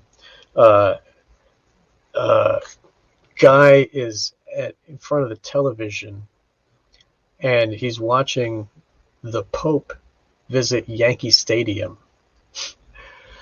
And the guy on TV says he's making a full circle of the park. It's the Pope at Yankee Stadium. And like a circle is like a magic circle, right? So the Pope is circumambulating this park. Like, what is he doing, right? But the Pope is in New York on the day that she gets inseminated. That's important. Wow, that's incredible. He was there visiting. And when she's dreaming, he shows up. So that's very important to say. So he might not be there to visit Yankee Stadium. Are you saying the Pope was involved in the ritual? Is that what they're implying? I think, well, he was there in her dream, and he made her kiss his ring, and his ring had the tannis root charm on it. And I think that maybe because she dreams stuff that is in real life in her dream, like when she hears people talking through the door or through the wall, she dreams in her dream what is being said. So like that happens sometimes when you take elements of what's happening in real life around you through your senses while you're dreaming, and it influences your dream. So I can't be sure, but he shows up at the moment that the ritual is happening, and all of the coven is there also surrounding her. Like she kind of sees them with her eyes open, and they're all like naked in the darkness surrounding the bed. It's a bunch of old people, and maybe the Pope was there too, because she's in and out of consciousness. And I mean, this is kind of wild, but if you believe in the David Icke reptile theory, Arizona Wilder gave an interview with him talking about how she has seen people turn into reptiles. I mean, it's a silly idea, I know, but like their form actually turns into a big reptile. And the thing that is raping her has reptile eyes, and maybe it was the Pope himself. I mean, who knows? I'm speculating, of course, and being a little poetic. It's incredible that he's there. So she's either dreaming it or something's going on. She's either dreaming it or he's there physically, but he is physically in New York on that night. So he's visiting New York City on the same night she's inseminated. And going through a magic circle with Widdershins, right? Isn't there specific terms in witchcraft? Yeah, you go around the circle. It's Widdershins and something else. Yeah, Widdershins is the counterclockwise. Yeah, because the sun moves around a sundial, the shadow moves clockwise, and so like if you're doing anything in magic that's circular, you'll go with the sun and go clockwise. That's why the clock goes to the right. Because like that works with nature, right? And if you're working against nature, you go, the left-hand path is where your altar is on your left. And then if you're walking around your altar in a circle and you keep the altar on your left, then you'd be going in a counterclockwise fashion. That's called Widdershins. Right. And those are magic circles. My understanding, I've read Gardnerian witchcraft. The magic circle and the circle inside and outside, very important.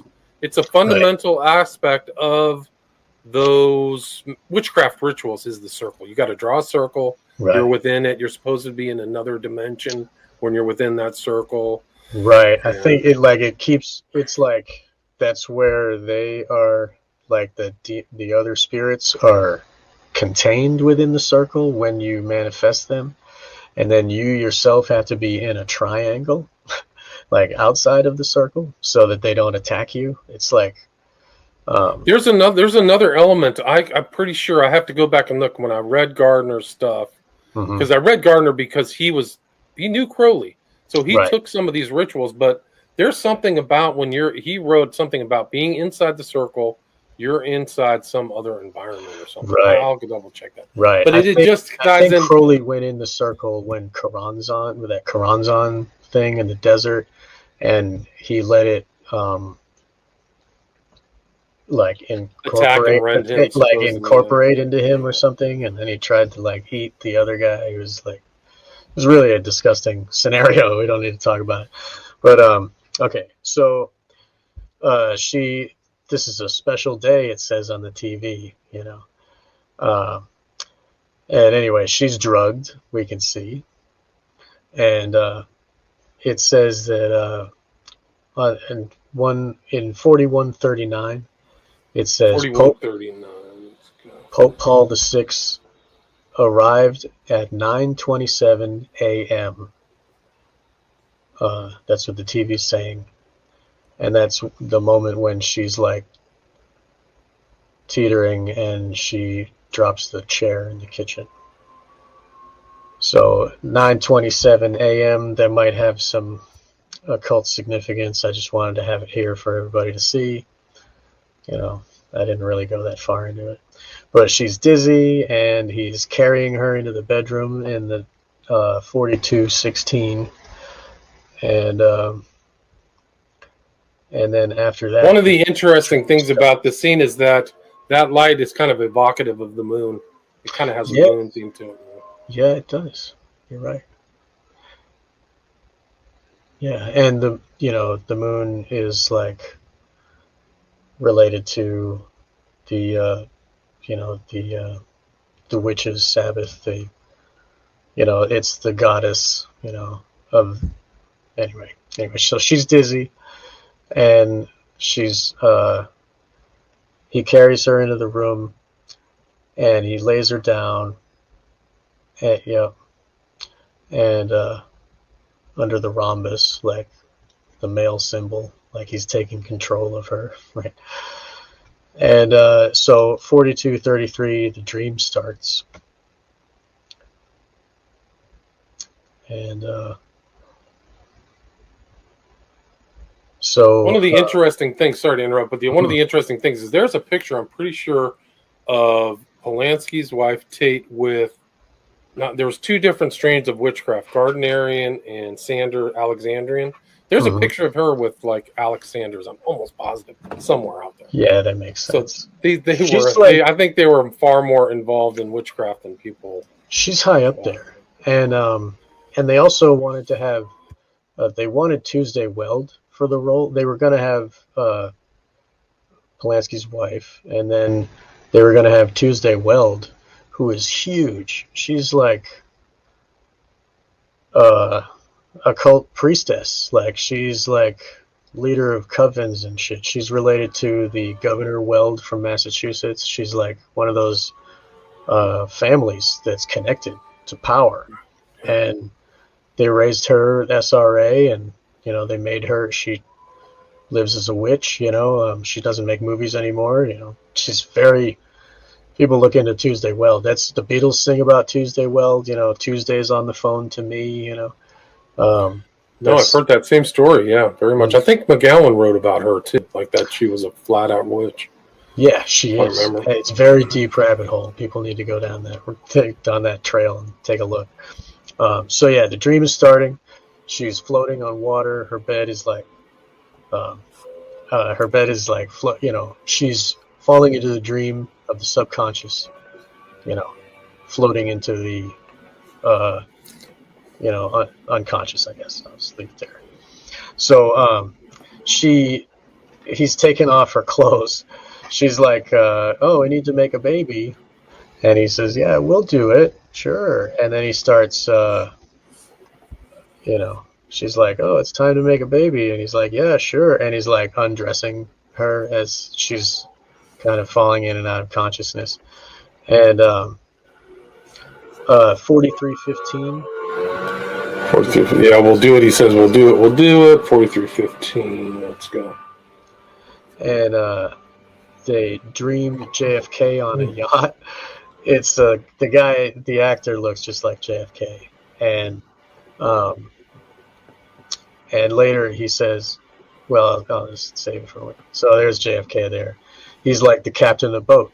You know, he's steering the ship, and it's kind of like, you know, JFK steering, like taking control of the psyche of the people. Like she's one of the citizens. You know, like he's her leader type idea. And so in the next one, 4324, it's Hutch. It morphs into Hutch.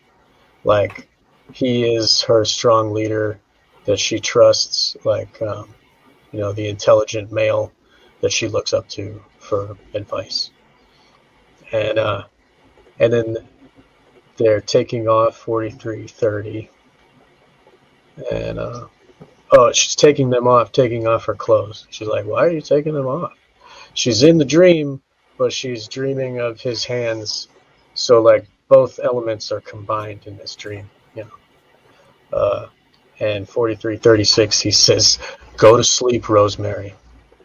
He's like, he's telling her, we don't want you to be conscious. And look, he's in darkness. He looks very sinister in this picture. So 4401. 4401. My guy pulls off her pants. It's just her legs or whatever it's like. So he's pulling off her dress, and she's on this boat, and he's in total command of her. I think this was one of the scenes that was taken out when it was cut for the movie theaters when it was released. Is there like a director's cut of this? Do you know? I don't know. Yeah, I think so. Well, I think this is what we're watching is director's cut. I know the Criterion did a release of this. I think that this one actually has some of the frame chopped off, because I've seen larger pictures of certain points in the movie. So I'm scouring the internet for another version, but I didn't get one yet. So anyway, this is Hutch on the dock. That she's leaving him behind, and he has all those scrolls in his left hand. And if you know about statues and, you know, the occult ideas of statuary, if somebody has a scroll in their left hand, that means that they hold occult knowledge. That's common it's just known. Plus, he's wearing binoculars. It's like, yeah, the same sign. If you point to like your head in certain things, if you do this gesture means I have occult knowledge too. You can see one of the presidents doing that. I forgot which one it was. Yeah, right. The recent one, the one I can't remember his name. So, like, and another, you know, like if the dude is riding, if the guy in the sculpture is riding a horse, if like one leg of the horse is up, it means this, and if both legs are up, it means that he was physically in battle. Like there's a whole lot of significance to that. But anyway, the scrolls, he had a lot of scrolls. That shows he has a lot of knowledge, and she's leaving him behind. And then JFK says to her, Catholics only. She's like, why are we leaving him behind? He's Catholics only. You're coming with us now. And so I think that is related. And we were talking before about how the Catholic Church is an extension of the occult, of the old religion of Babylon. And it's just kind of got Jesus paint job, you know, facade on it. But really it's the same rituals and the same holidays as the cult of Tammuz and Ishtar, you know, the Babylonian fertility sun god, you know, that whole thing. So anyway, she has lived the life of rituals, and it's Catholic rituals. So she's the proper vehicle for Satan's baby, right? So he's removing her ring. So that, again, he's like taking off the symbol of their the holy matrimony, you know, so that Satan can have free reign over her body. So like the sacred symbol of the wedding. Yeah. Yes. So she's dreaming of being under Sistine Chapel. like Michelangelo, and this is in Rome. This is St. Peter's Basilica. So this is It's a symbol of God and Adam, right? So it's Michelangelo. Birth of man, I guess. That's where that's famous, where the fingers are touching and God is stretching out and man is just like, not really trying. And it's there's a lot of occult significance to that painting by Michelangelo. People can look into that. It looks like God looks like a brain, like in the way it's shaped, and very interesting stuff. So here Hutch is warning of a typhoon. So like Typhon is the god of the ocean, Poseidon, and he's got a trident holding it up in the air, and he's got a sextant, and that's for like naval, for finding your way on the ocean, through the stars, with the stars. And I just wanted to say that, and it's like a wind storm god, and that is the same. The Baal or whatever, the Typhon is like a storm god, and that's storm god, right?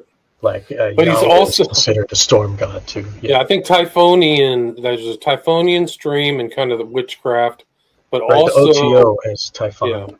Yeah, it's Kenneth Grant, and also he's a symbol of, and this actually plays into the Order of Nine Angles. He's a symbol of rebellion against the order because he was thrust down into the ocean, and he wants to come back to his ascended height. So Typhon in the cult it's almost like a satanic thing where I want my station back at the top with the Titans and with the gods. Yeah, so Typhon. Right, and it's like, and he's like, the ocean is like darkness, and it's the wet, the opposite of like sunlight, and dry, like all the opposite of the solar deity would be the Typhon. And Churchill also would do the V symbol, and that was taught to him by Aleister Crowley, and it's a Typhonic symbol because Crowley or Hitler was using a solar symbol with the swastika, and so he clued Churchill into that, doing the V as like an opposition to that, and he told everybody it means victory, but really it's a magic symbol representing Typhon. Interesting. All right, next one. Interesting. I mean, so they put a lot in this movie. I mean, I'm sorry. They took their time. They took their. This is like Eyes Wide Shut. Every clip had something in it. Yeah, I mean, I took a lot of photographs. We don't have to stop at all of them, but I mean, most of them have something to talk about. We can go. Let's see, we're at 46 minutes. This goes on to 2 hours. Oh man, this might be a 3-parter. Right on. That's fine. I hope your listeners don't mind. So anyway, so he's saying she needs to go down below, and he is the elevator operator, and he has black skin. That's in occult symbolism, like it represents like a servant of darkness, right? And we don't think that today, and it's not, but that's I just wanted to mention that he was the operator of the elevator, and the elevator is a satanic symbol which pulls you down in a box down to hell.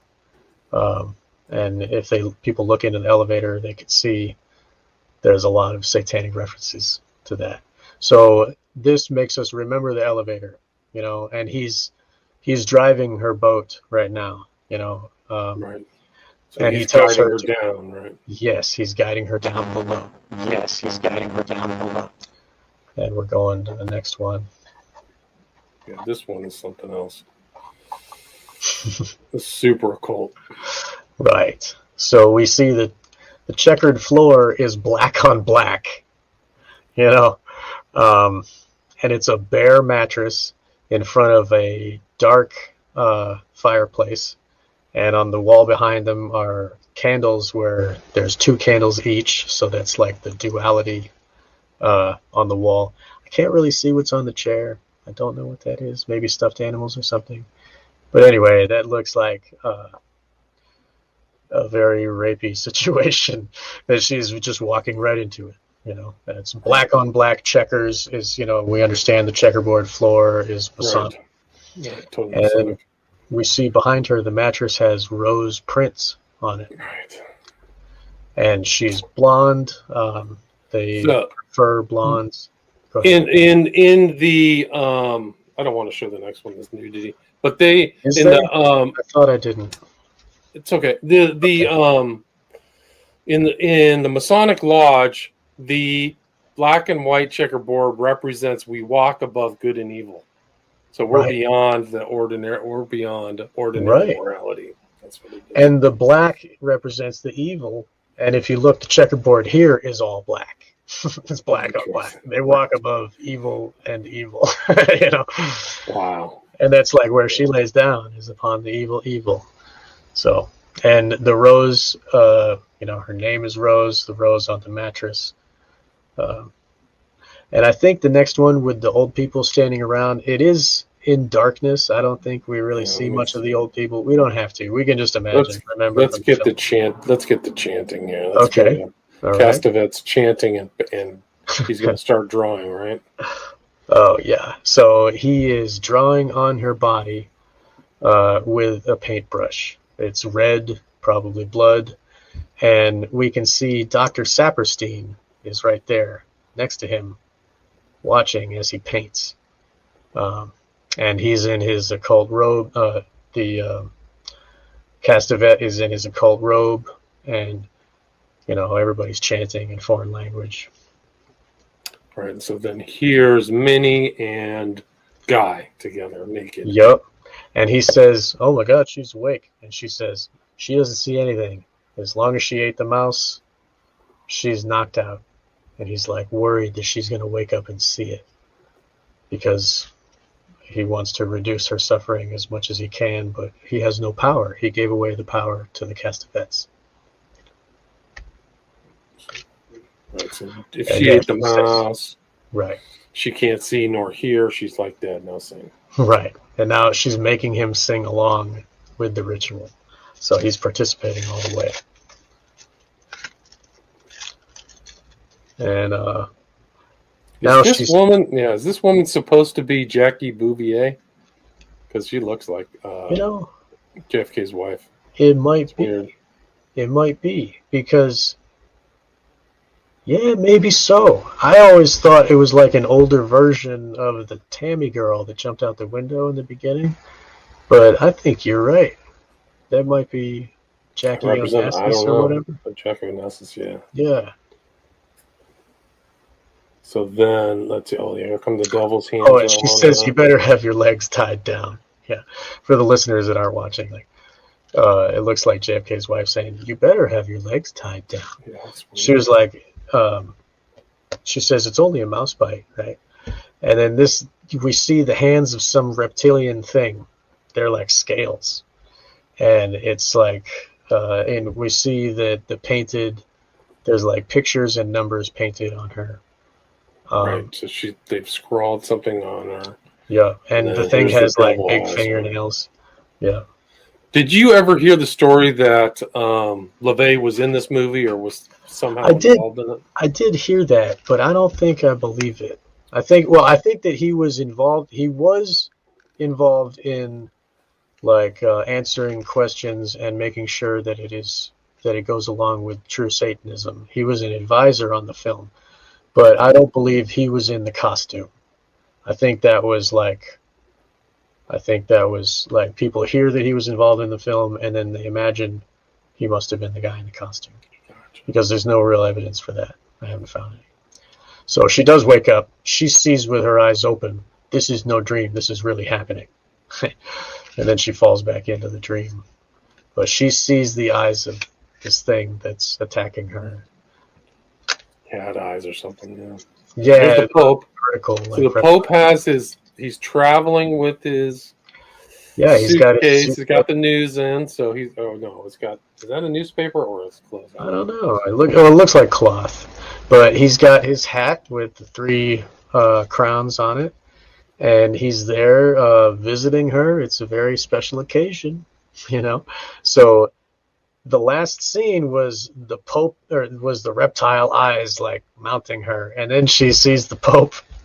You know, I think there might be an illusion there. There might be a connection. And he's worried about her health, and she's talking to the Pope about the mouse bite that she had, like she's been invaded by this mouse. And like we were talking about culture creation, Mickey Mouse is a very big part of the satanic culture that we live in today. You know, like the psyche of the people has been infected by a mouse bite, literally. So, well, not literally, figuratively, I guess. So we get a close-up of the Pope's ring, and it's customary to kiss the ring of the Pope, and that is the charm, the tannis root charm.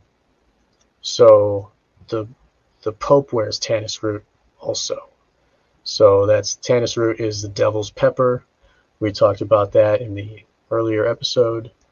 So the Pope is signifying that he's part of this cult right now in her dream. But it is a dream, so, you know, it's not actually. But I mean, in any case, the filmmakers are telling us that the Pope is connected. So I didn't know. I didn't get that whole Pope theme. So here she is. She has scratches on. He's saying that it was him, so he knows he's gaslighting her again. Right.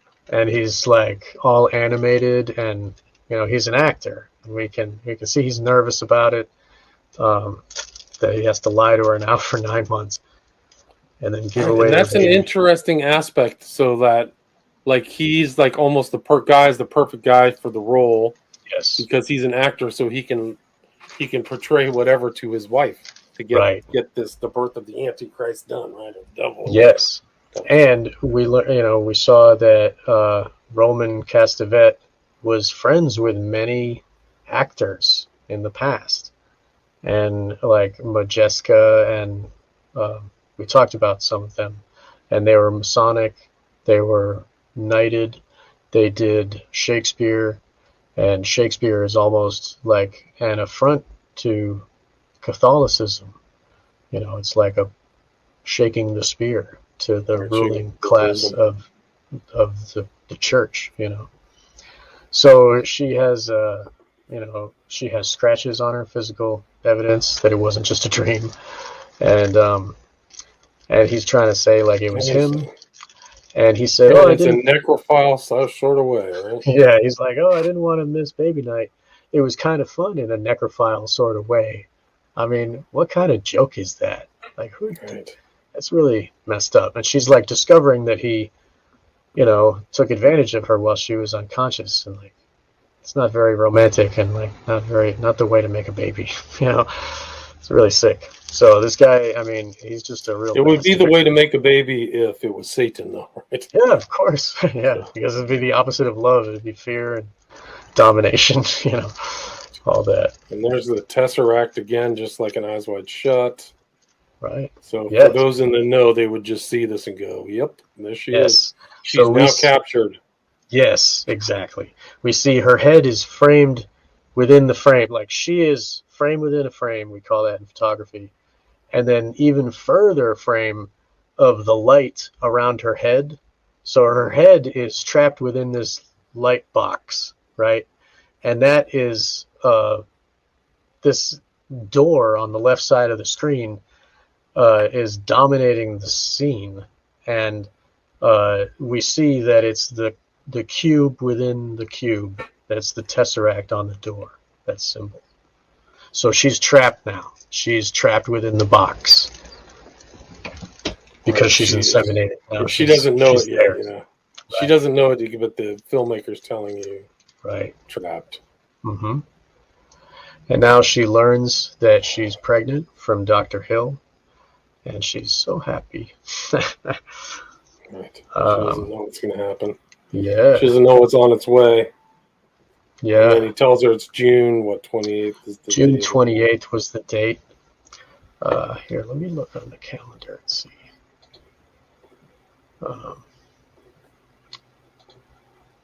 June 28th. June 1 is Demon Revels. June 20th is Grand Climax through June 27th. And that is date varies annually. 5 weeks, 1 day after summer solstice, sexual and blood rituals.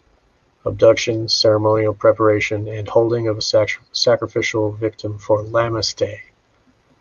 And there's like rape and human sacrifice. And then August 1 is Lammas Day, which is one of the high holidays. It's a blood ritual, animal and or human sacrifice, according to the witches' calendar. So you're in November, the 11, right? She's in the 11th month. Yeah, 11-1. Yeah, 11. Right, so that's 3 1s. Also, she's getting, it just says blood. And here, I've got, so, let's see. Sorry, I got this. It's okay. Blood ritual, November 1st, the day after Samhain. The day after Halloween is November 1st. And a blood ritual is one that involves the intentional release of blood. And that's what the doctor on the phone is asking for. He's asking for an intentional release of blood on that day. She writes it down. The participants may regard the release or consumption of blood as producing energy useful as a sexual, healing, or mental stimulus. In other cases, blood is a primary component as the sacrifice or material component for a spell. So that's like what a blood ritual is for people. So now he's excited. He wants to tell Minnie and Roman. He's first people he wants to tell is Minnie and Roman. That's because he's excited that he succeeded in his job. You know, he works for them. You know, he's fulfilled it. He's also wearing purple, like the color of royalty. She's got the white halo around. Yes, so like the Virgin. Yes, yeah, yes, and like the magicians would wear purple. And it's like the top chakra, the crown chakra, connecting to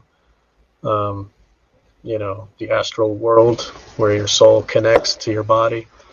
Right, no, this is incredible. The highest level of entertainment. Had all the colors down and everything. So he's already told them we're trying. Like, he's like, come on, let me tell them. She's like, she feels an invasion of privacy. And what does it matter? Right. Why do these people care? These weird people who are so much. Yeah, who live upstairs or whatever. Yeah, next door. Yeah. And it's so important for them. And then they come right over and they got alcohol, and she tells Rosemary, "You're going to Abe Saperstein." She just tells her, "You're doing it." And then like they talk about how Abe Saperstein is like a you know, well-renowned, has a great right. He delivered our friends' babies, right? Right, exactly. Something like that. Like, oh, who are your friends? The highfalutin types that have lots of money. So, and that's basically what the satanic cults do. Serve those people, you know, like, you know, we see with Eyes Wide Shut and stuff too. It's the rich people that are engaging in this, and they have these riches because of their connection to the cult. And so on. So anyway, they just come over and demand, "You're going to Saperstein." And Saperstein was there at the ritual when they were writing on her body with the paintbrush. So, I mean, we don't, like, if you've seen this movie for the first time, you don't recognize that. But when you watch it again, so anyway, she's thinking, okay, I want the baby to be healthy. And she knows this thing is a good luck charm, in quotes. So she goes and puts the charm on the Tanis root. So she is consenting to be under the control of Minnie and Roman. Right, and she's got all that. The whole white theme is there, so she's like, yeah, virginal. Virginal. Right. Yes. Or Saperstein. This guy was a really famous actor. I forgot his Bellamy. His real name is Bellamy. Right. Yeah, I didn't write that down. I should have. He warns her, don't read books, right? Yes. Yeah. Who would trust somebody that says that? Yeah. Don't Not me. read books, and then Don't the next listen to line, your friends. yeah. Don't listen to your friends. Who would go along with that? It's Who like wouldn't every just, woman's nightmare. Like, yeah, like, yeah.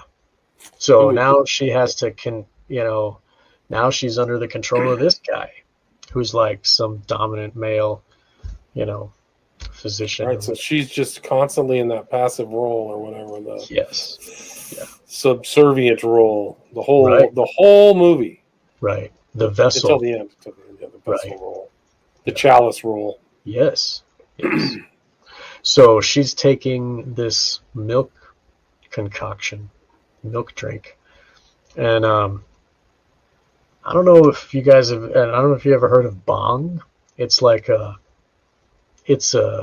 Indians drink this milk drink it's got hashish in it, and they celebrate Shiva when they drink this stuff, and Never heard of that. it's the only religious milk drink I could think of, like when I was watching this. But How would it be spelled in English?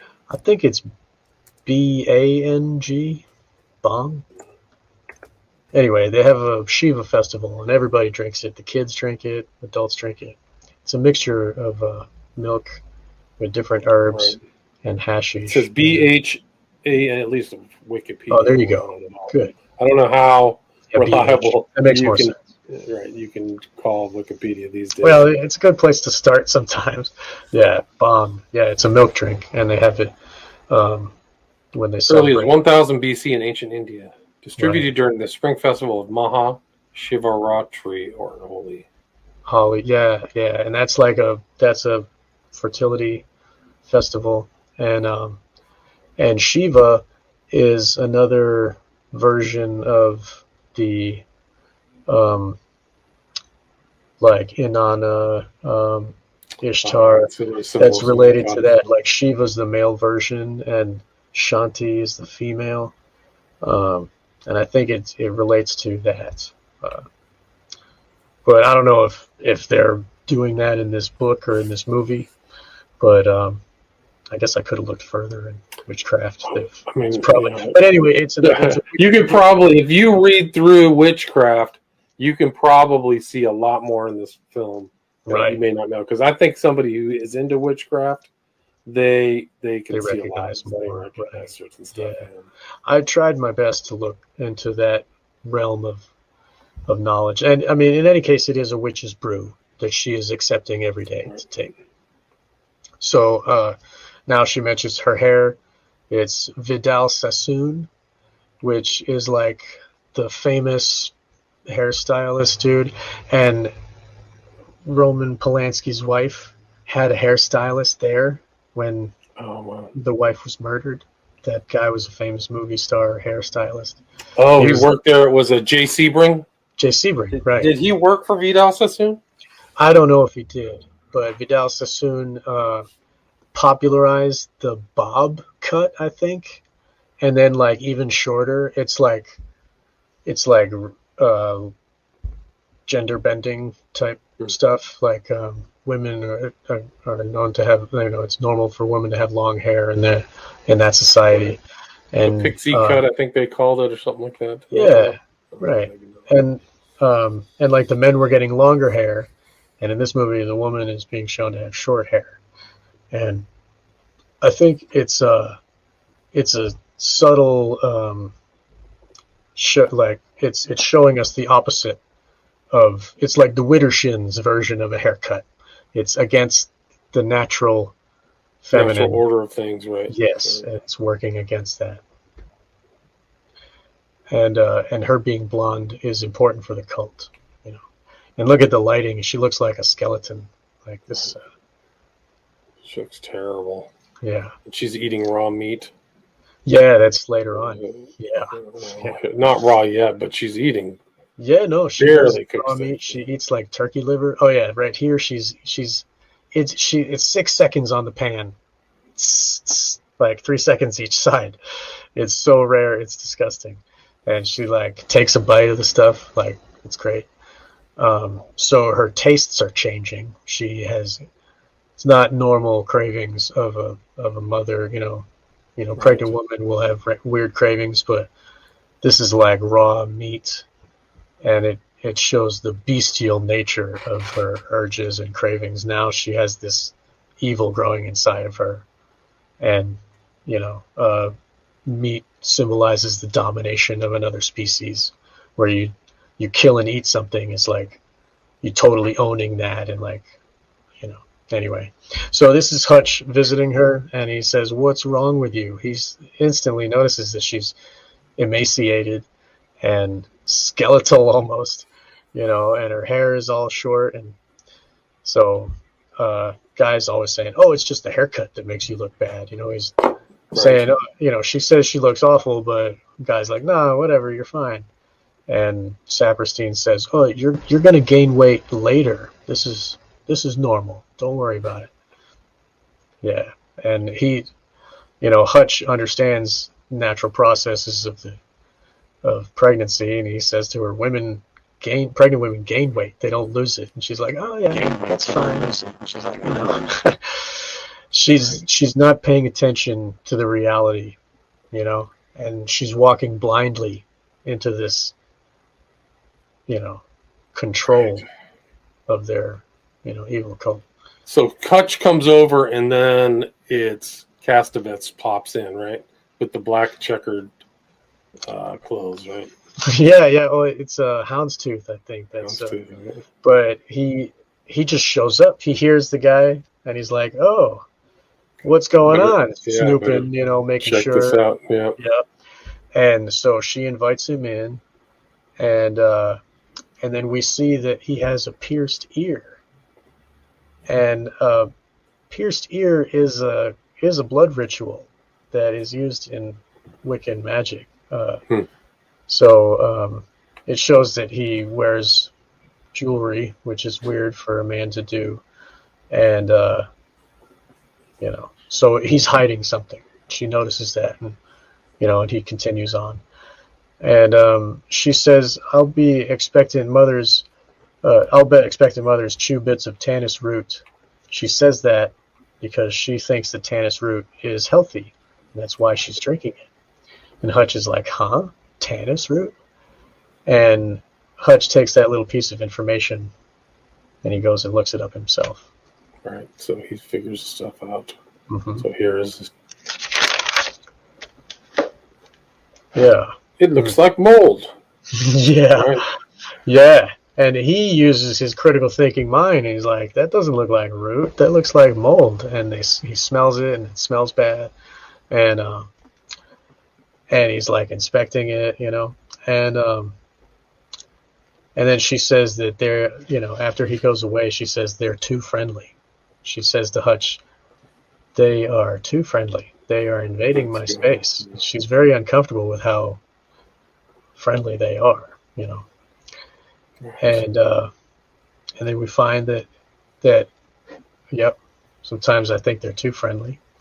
And then he's leaving after Guy comes home, and they go to the closet to get his coat, and he's missing a glove, which is important. Right. And later we'll find out why. And they're just weird, strange clothes. Like this clothes that he wears, variety, white jacket. She changes colors. She goes from drab to light. So right, just strange. Yeah. Like he had just had to run home from the movie set, and he's still got his makeup on. She even talks about it later. Like he's wearing his costume for the thing. Like he had to run home because he was called by Minnie, probably. "Hey, get home. Somebody's in that apartment. What the hell?" Right. Yeah, you know what I mean? So like, guy shows up to usher the guy out again. Right. And here she is not feeling well, but she starts making calls. And where's my notes? So this is her not feeling well, but there was, at this point, she's calling, but there are like repeats of 11s, like 11s over and over. So Hutch dies, but this is what I noticed when I was watching it. And 11's the number of magic. It's all over the place. If you look at the timestamp, Taken Ill is 1:11. That's the 1 hour and 11 minutes into the movie. Wow. And November 1 is 11/1. Right. Do you think that they actually timed that? They might have. I think so. I think that because they had the advice of LaVey, he understands that 11 is a satanic number. 11 is like the next level up, and she has to call. She has to. Go ahead. Right. She starts getting suspicious, so she has to make a call from a payphone, right? Mm. So she doesn't even want to call from home.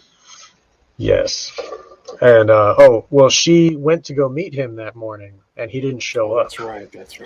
And she learns that he's in a deep coma, and this is at 1:11:47 in the film.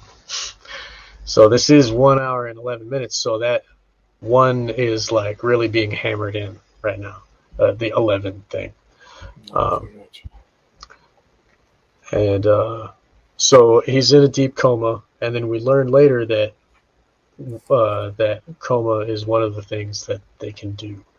So she's in pain, and that sculpture in the window is an Alberto Giacometti sculpture. It's he's famous for bronze, tall, thin figures made in the years of 1945 to 60.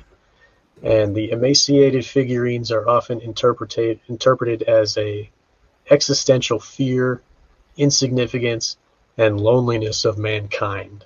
Wow. Yeah, it feels sad and lonely, difficult to relate to. So they should have given the set designer here like an Oscar, because they got all kinds of stuff in here. All the doors look weird, and then they're in different scenes, all the lamps are different shapes and color, upside down. Triangles, circles, it's just like somebody really thought through it, and we're gonna have this here, we're gonna have this. Yes, and the being in the rain, that sculpture is in the rain.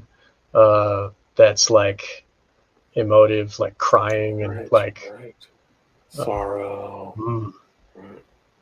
Wow. So yeah, this is fun. All right, so that was Alberto Giacometti statue.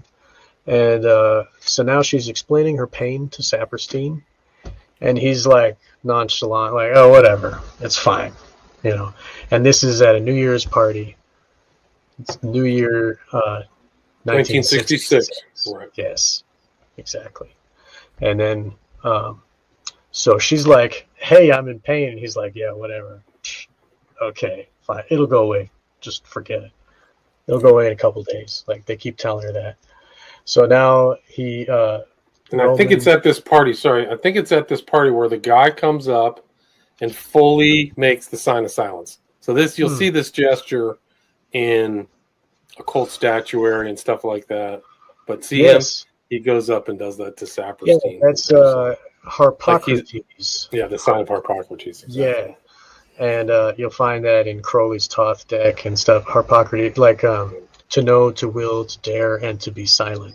Those are the dictums of the magician. That's actually what the Sphinx represents, and I think there is a Sphinx in this movie too. So, this is great. So so these people are all in the cult. Yeah. These are the people that play the recorder through the wall, or where you can hear the chanting and stuff. And Saperstein is there with them celebrating. He knows what's coming. He knows what's coming. That's right. And Roman Castevet is making a toast to 1966, the year one. Right. So he knows what's coming. That's right. Let's see. All right. So then she starts eating livers. Yeah, eating raw liver. She just can't control herself. Just num num num. Pulls it out of the chicken, and everybody knows that chicken, salmonella, you got to cook this. You can't just eat raw chicken. No way. It's super dangerous. Right. But she is overcome with these urges to just eat that raw liver. So that, it relates to carnism and, the domination of others, fear and death and sacrifice and all of those things, right? Country flavor cookbook too is right there too. So Yeah. Oh man, yeah. So I should have looked at those books too, man. I missed that. The thing is there's that probably more. Yeah, there's probably, but I think it may be just the juxtaposition of kind of like normalcy with her eating livers raw, which is very abnormal. Right, and we see her in the reflection of the toaster. And if you see, the moment in the film is 1 hour, 14 minutes, and 41 seconds. It's a mirror 14 to 41. Wow. So, like, the moment she sees the reflection is the moment on the film when there's a reflection in the time. So, she by chance sees her reflection and she's appalled. She's like, "Oh my God, I'm eating raw. What is this?" Yeah. So, like, your conscious mind doesn't want to do that. She does not want to, but her urge inside is like, eat the blood, So, they have a party to make Rosemary feel better, and they mention, "Is this guy still blind?" And we see on Guy's face his guilt, and he wants to change the subject because he's responsible. He knows. Yeah, right. And so, like girl talk, they're all girls are together. Right. So she's doubled over in pain, and this happens to be the same dress that Prince William's wife wore when she was displaying her baby. Yeah, I might have that on my. I guess I can't share the screen, but anyway, people can look that up. It's like a cranberry red dress with like a white doily around the neck, and she was presenting her baby, and it's like makes us think of Rosemary's baby. It was next level, really interesting. So she is being consoled by her girlfriends, and they're keeping Guy out. So that's important for SRA victims. SRA victims are kept in a world where everything is controlled by the cult, and they're not allowed to consort to talk to their friends, and they're kept segregated. Like they do that with cults too. It's a way of like keeping the mind control in place, because if you have outside influences, then that might erode the mind control that they're trying to put her under. So now she has natural influences from women that are real women that aren't part of the cult, and they're telling her, suffering, when you feel pain, that's a sign that there's a problem, and she's like, "Oh, the doctor says it's fine." And they're telling her, "You got to see another doctor." And she says, "I won't have an abortion." So that kind of goes along with the fear of women that are pregnant. If they're watching this movie while they're pregnant, oh, maybe I should have an abortion. Maybe my friends, and she assumes her girlfriends want her to have an abortion, but they're like, no, we just want you to get a second opinion. Right. She just assumed, because that's like the zeitgeist at the time. Oh, kill it, Right. So he says they're a bunch of bitches and they're not smart, and you're not allowed to see them anymore. And you must keep seeing Dr. Saperstein. I won't allow you to go back to Dr. Shell. Yeah, so here he is gaslighting her and also totally controlling her. Yes, and she's got black eyes and she's emaciated. She looks terrible. Yeah, like a skeleton. Like that thing inside of her is like eating her from the inside, And he says, "I won't let you do it." He demands that she keep being under his control. They don't want the outside influence, like I was saying. And then all of a sudden it stops. And she says it's alive. And then in the corner we see a sculpture that is not emaciated. It's more of a voluptuous, fuller-bodied female sculpture. and it's like all of a sudden it's relieved, and we see the roses under the light, and like the spell, like they put a spell to make it stop the pain because the pain was too much, where she was gonna be out of their control anymore. So they must have done something to make the pain stop at that moment. So she's so happy, it's kicking, and then he touches the belly, and then he was like afraid to touch, and she says like, "Well, what are you afraid of? You know, whatever."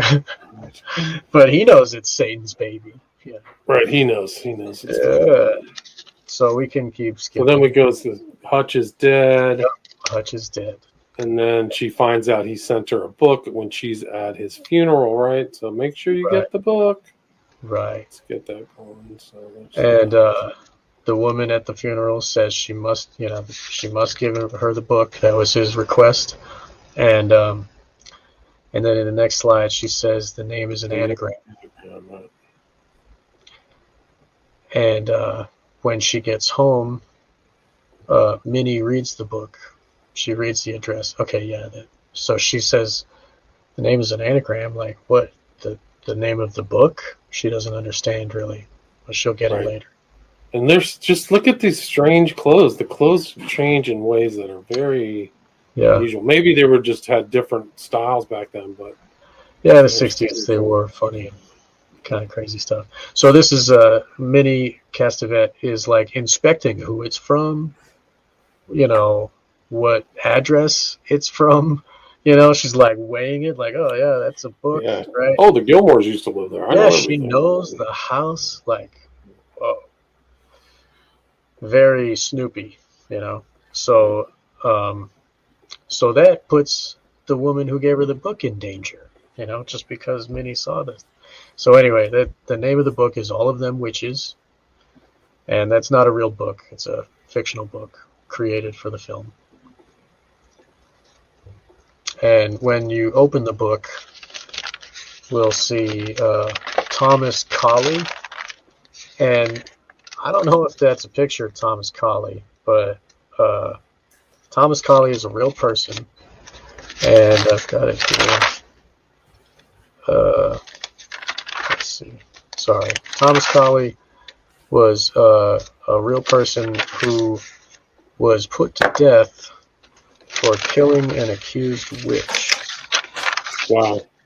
And then, what's interesting is this reminds me of The Ninth Gate, because the sketchings and art in this book kind of have a similar feel. Like there's definitely in the background, you can see the, at least of Colley, you can see this, what is it, the Zodiac, right? Upper left-hand corner. That kind of stuff. Oh yeah, right. And it says, inevitably, since the god of the old religion became the devil of the new, the tables were turned.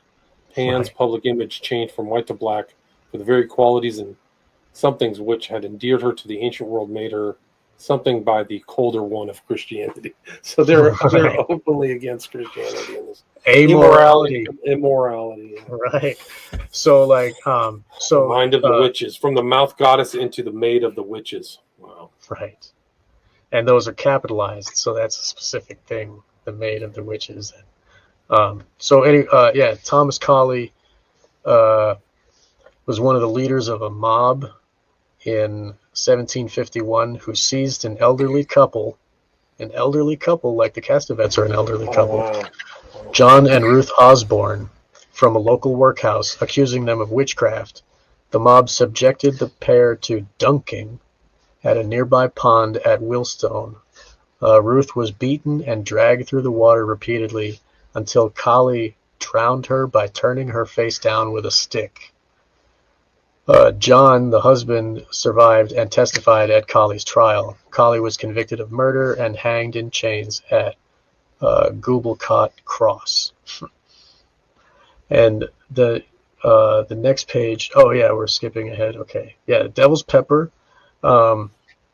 The thing before Duvenier, Prudence Duvenier, that is a name from a play from the 1800s.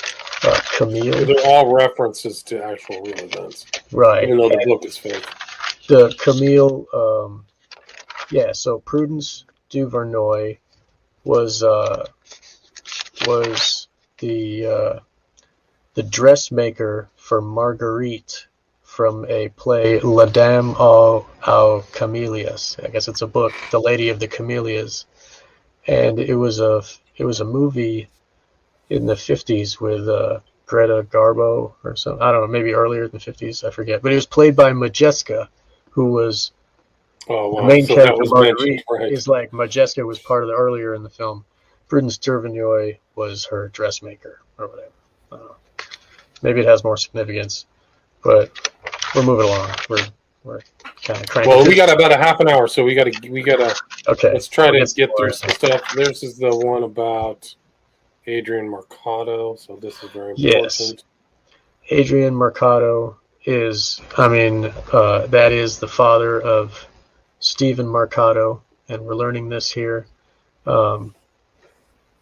Stephen Mercado is an anagram for Roman Castevet. Right, so she finds that out. She understands the child in this picture is Roman Castevet as a boy. 1899, right? Yes. Whose dad is into black magic. His dad was the one who was attacked in the lobby of the Dakota, or it's called the Bramford in this. But he was the one who was said to have conjured the living devil. Hutch told us about that earlier. So he was the one. So yeah. So he's the one. He just had the rumor, but he was the one. Yeah, right. And yeah, we see Stephen Mercado, and then she mixes up the letters and finds Roman Castevet. That's Roman Castevet.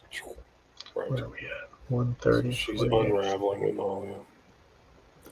So she's at 1:30. Then she shows Guy, and then Guy gaslights her again, right? Yeah.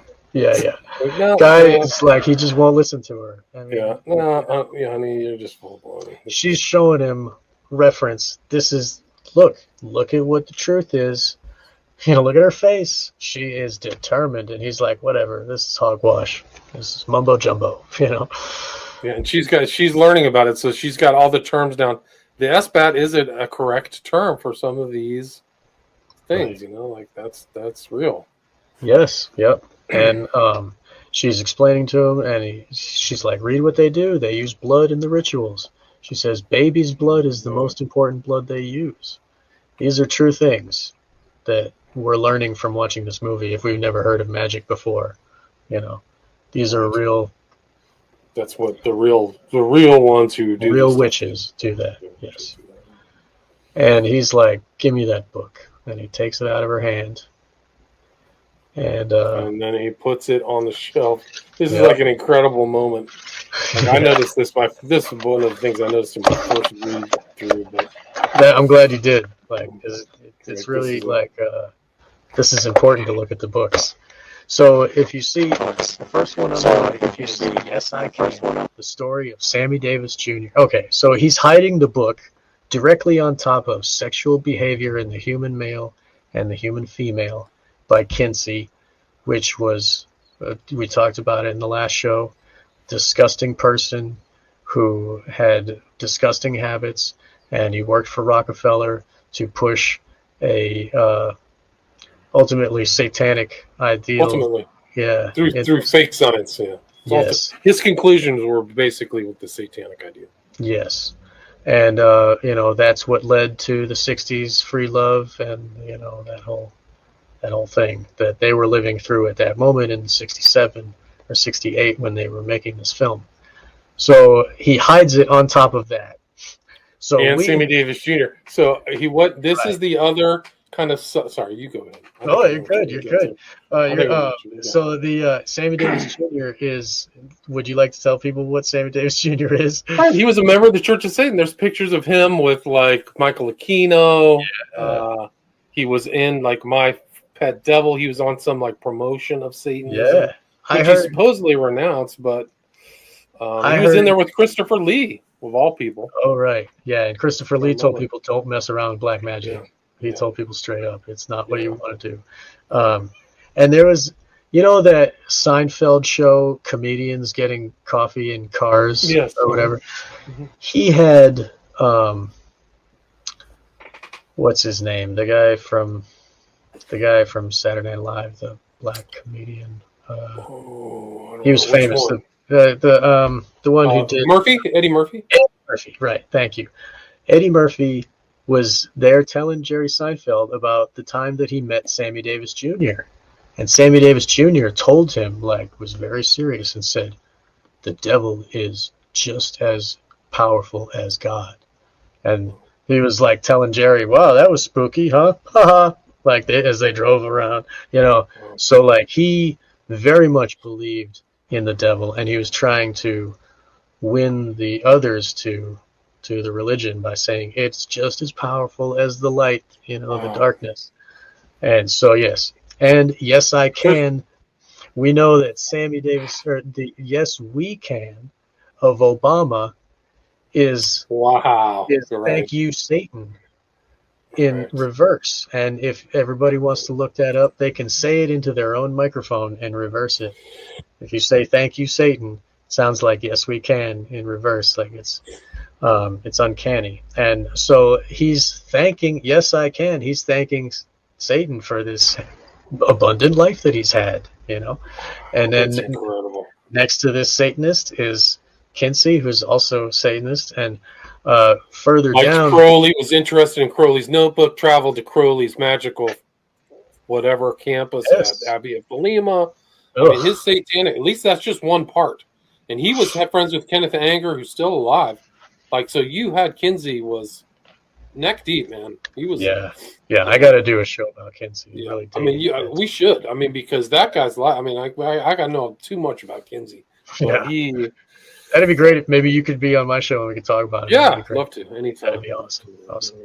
So we also see Listening with the Third Ear, Theodore Reich, 1949. It's an inner experience of a psychoanalyst.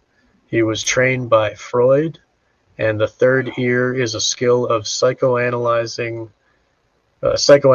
listening consciously and unconsciously. It's like a method.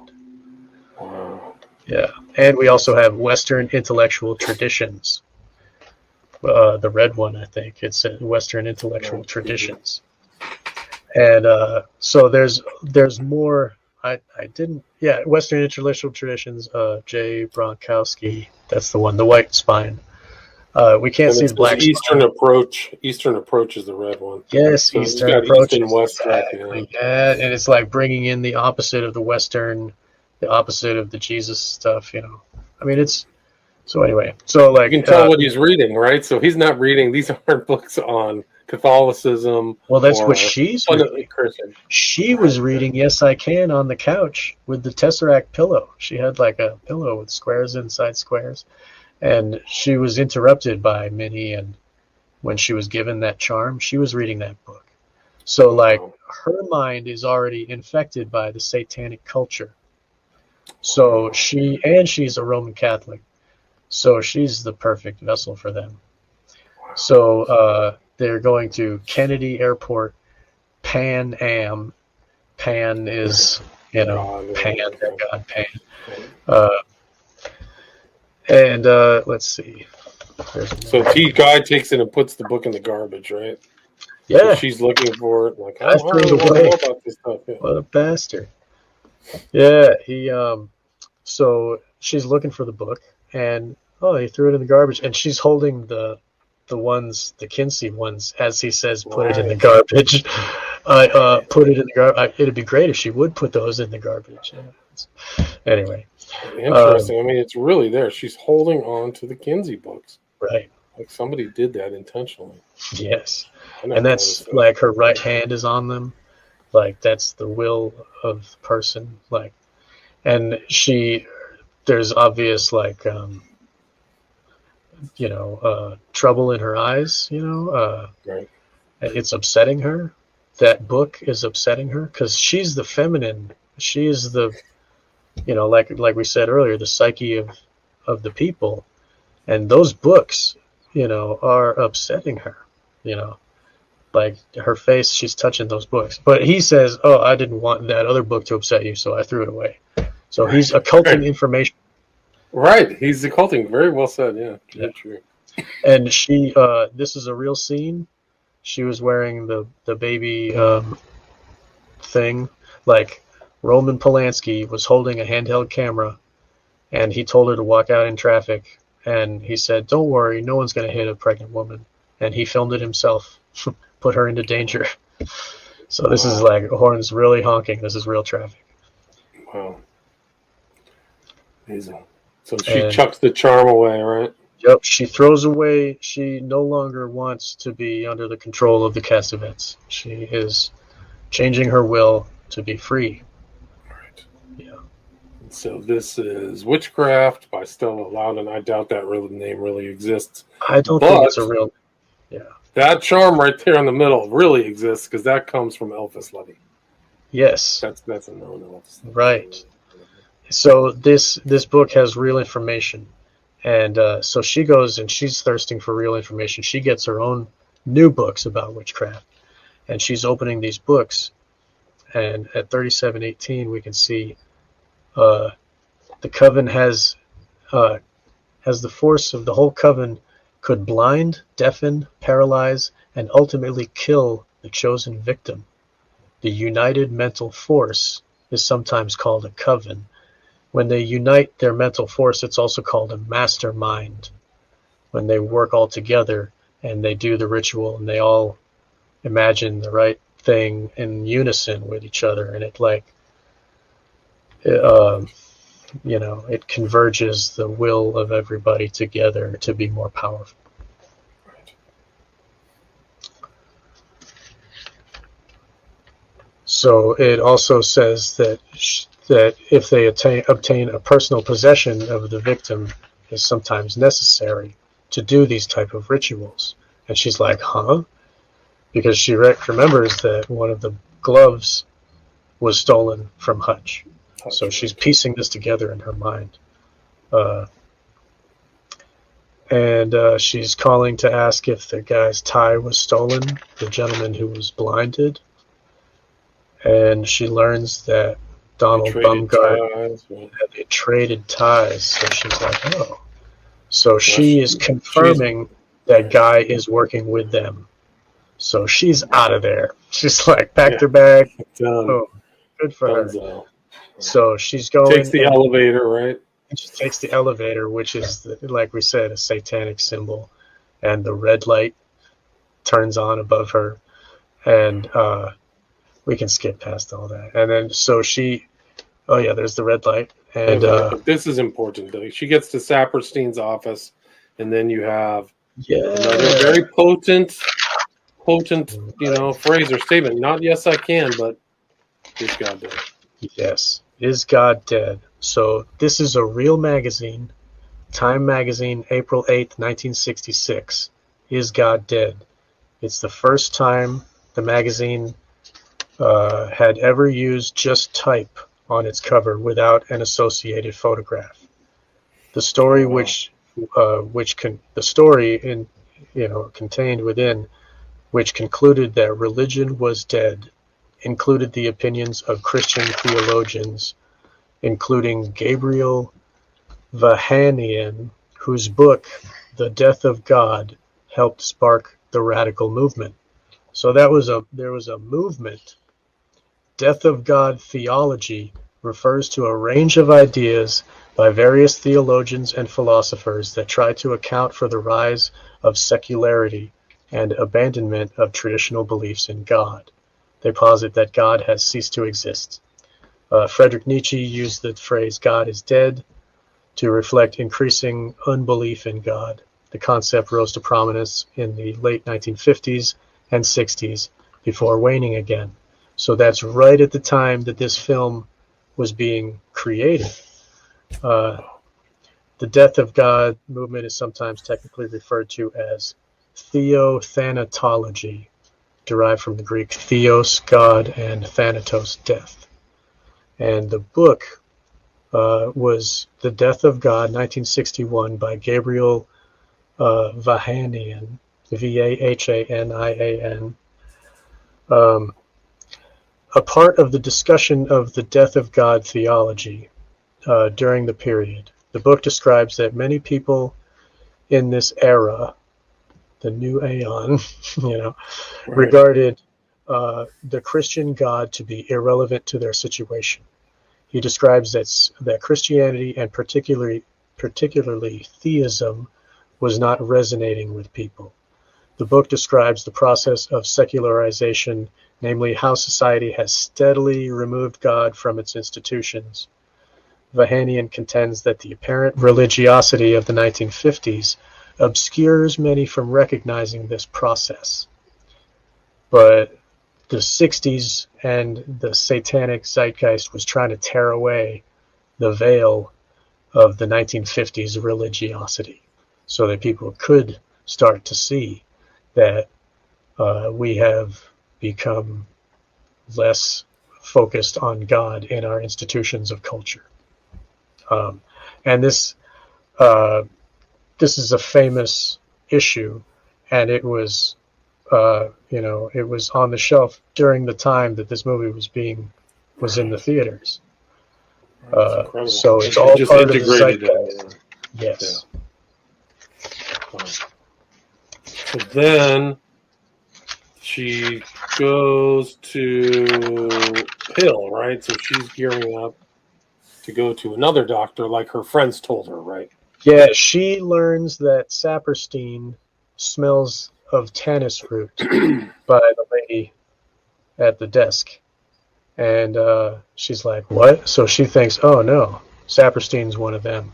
So she takes off and she tries to go and call Dr. Hill. And she's calling frantically from phone booth. And she says that all of them are witches. Yeah, so she's telling Dr. Hill right now that everything. You could hear them singing, they want my baby. Right. Please help me. And he's like, oh, okay. And he's listening. And he takes the books, And then she says Dr. Saperstein's name. And he says, Abe Saperstein? And then he says, wait here. And then he calls Abe Saperstein to come get her. And the husband, right? So guy the husband there. Yep. And you see that Abe is the leader. Husband's just following behind, like, totally not in control. Yeah. And we're going to tell you, send you into a mental institution. Yeah, they threaten that, which is very scary for women. And I mean, they would scoop out like hysterectomy because they thought that it made women hysteric. Like, take out all their reproductive organs. Like, they would, if you don't consent, then they would tie you down. Mental hospital is the worst nightmare of anybody. Like, nobody believes you, and they're going to tie you down and torture you if you don't shut up and be, So anyway, they have snuck in her apartment. She's trying to, I forget who she's calling, but anyway, she locked out them. She got away from Saperstein. She ran up into her apartment, and now they're in her apartment, sneaking behind her. So she's totally under their control, no matter what she does. Now they have a needle. At 1 hour 57 minutes exactly. We're your friends, Rosemary, as they bring a needle. Right. And people can imagine, what I was trying to get at by taking that photo screenshot right there. Then it's like, we are in labor. Yep. All of her stress. You. We are. Yep. We, exactly. And he grabs that, like the bump of her belly, and like he owns that thing, taking control. And she cries and she says, forgive me, little Bobby or Jenny or whatever. And her face is in darkness as they take her, And then he says to her, after she did hear, she woke up and then went back to sleep. But the first time she woke up, a guy told her, it's a boy. And she's like, oh, great. And she went back to sleep. And now Saperstein's telling her there were complications. The baby's dead. And she's like, oh. But the cult basically stole the baby. And it goes along with what she already thought. They wanted the baby for the blood, She still doesn't recognize. She thinks that they're going to sacrifice her and put a child. Yes. Yes, because they're an evil witch coven, and that's all that she can imagine, really, because she isn't piecing together that that thing that raped her wasn't Guy. She still thinks it's Guy's baby. So anyway, she's angry about it, and Just then tons of drugs. So like another needle you got the appears. drug themes in this. Like, well, Right, she's not sedate taking her you. meds. And Yeah, then and they give her another injection. more Guy gaslighting and lying to her. Yeah, he tells her she's crazy. Yeah, and so let's see. Yeah, so prepartum crazies, he says. So don't worry, you were just crazy. We'll be fine. And then he talks about how his career is going to be great. You know, we'll have a big pool and all this bullshit. Right, he's telling her about the future now. We're gonna come back from this. Yeah, And then she hears baby crying, right? And they're getting her breast milk. yeah, they're taking her breast milk, and she puts the spoon in the milk, and she's like, you know, the woman's like, oh no, don't do that. She's like, you know, wondering why they want to keep that. What are you doing with the breast milk? Oh, we just throw it away. Right. And so it's now the closet. That's how they're getting in too, is through the closet, right? right, that's why it was blocked up by the old lady before. And so she's peeking through, and she's seeing this coven. Right. So And she's in. She gets in, and then there's the burning cathedral. Like they love the church burning down. Yes, burning cathedral painting, and I think it might be in 1666. There was a big cathedral in London which Yeah, that burned. was the St. famous Paul. London fire. Yeah. St. Paul, yeah. And and the next one is called The Spell by Francisco Goya. It was painted in 1797 to 98. Right there, that's The Spell. And if you can see, it's a gaggle of witches that are trying to grab a virginal boy or young man in a white frock, and they've got a basket full of babies. On the head of the witch with the babies is an owl, like with wings extended. If you show the photograph, I sent you a PDF of this so we can get a full view of this painting. It's a witch's coven that is stealing babies, and they're consorting with demons. You see above the head is a demon pointing with a bone at her book that she's singing a hymn from, and she's got a candle lit. And then the next witch over has like 2 points on her hat, and she's got like bats or something holding up the 2 points, and she's got like what looks to be like a small cat or something that has no fur, like they're gonna sacrifice this animal too. And they're reaching out to grab this young boy who's like praying that they don't hurt him, you know. And there's like bats and owls, and it's night. It's very dark ominous. Moon, right? There's a half moon or whatever. Right. Oh yeah. So it really adds to this. When she said earlier, oh, they took their paintings down off the walls. These are the paintings that they took down. This one and the Burning Cathedral, and also Adrian Marcado was. Oh, so they took they took them down for the party, right? Yes. When they invited them over to talk to them for the first night, when they had them, they were talking about, oh, the Pope's not so holy, and blah blah blah. Okay, so she enters the room, knife drawn. They're all having this party, and they're normal-looking people. They're normal, middle-aged to older people that are just having a fancy little party. And there's a black cloaked crib with an upside-down cross over by the window at the far end of the room. And we see Guy is there to the right, and he's chatting it up with Minnie or somebody. And the guy on the far right is the guy who made the Silent Sounds on the New Year's Eve party. So right. He's back. Yep. So it's all the same people as the New Year's Eve party. And she goes further into the room. Let's do this.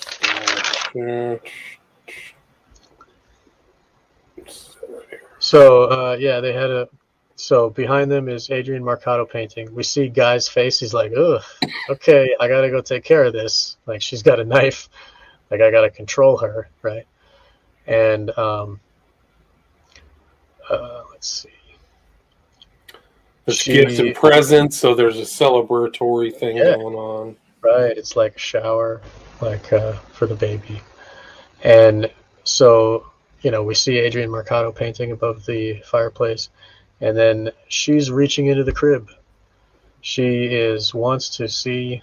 Yep, and then beneath they have the clawfoot winged feminine character that looks like Lilith on the corners of the mantelpiece. If you see mantelpiece below the mantle, and above is Adrian Marcato, a portrait of the guy. And at the ritual, there was Adrian in her dream. Adrian Marcato was there too. We'll recognize him from the painting. But we don't need to go back to that. Whatever. So she's reaching in the crib, and then she sees it. I don't know if you want to show those ones. It doesn't care about them anymore, and she's drawn to that baby. She wants to see that's her baby, overcome with the motherly instinct. She sees what it is, and she is afraid, and she asks, "What have you done to it?" Its eyes, and then Stephen Marcato, Roman Casavet, replies to her, and he says he has his father's eyes. And she is protesting, and she says, Guy's eyes aren't like that. And Guy is over in the corner covering up his eyes, ashamed at what he's done to her. Yeah, there's Roman and Minnie. Minnie looks at her like, here's the truth, There's the Asian behind them who's going to take pictures like a tourist, And there's Guy hiding his eyes, It wasn't him who impregnated her. She's learning that now. And these people are very normal-looking people. And that's what they want to show you, that satanic covens are normal people. They are, they are in your society. And this is, Roman is explaining to her, he came up from hell and begat a son of a mortal woman. Satan is his father, not Guy. And Minnie is trying to console her. He chose you out of all the women in the world. He chose you to be the mother of his son, like it's an honor.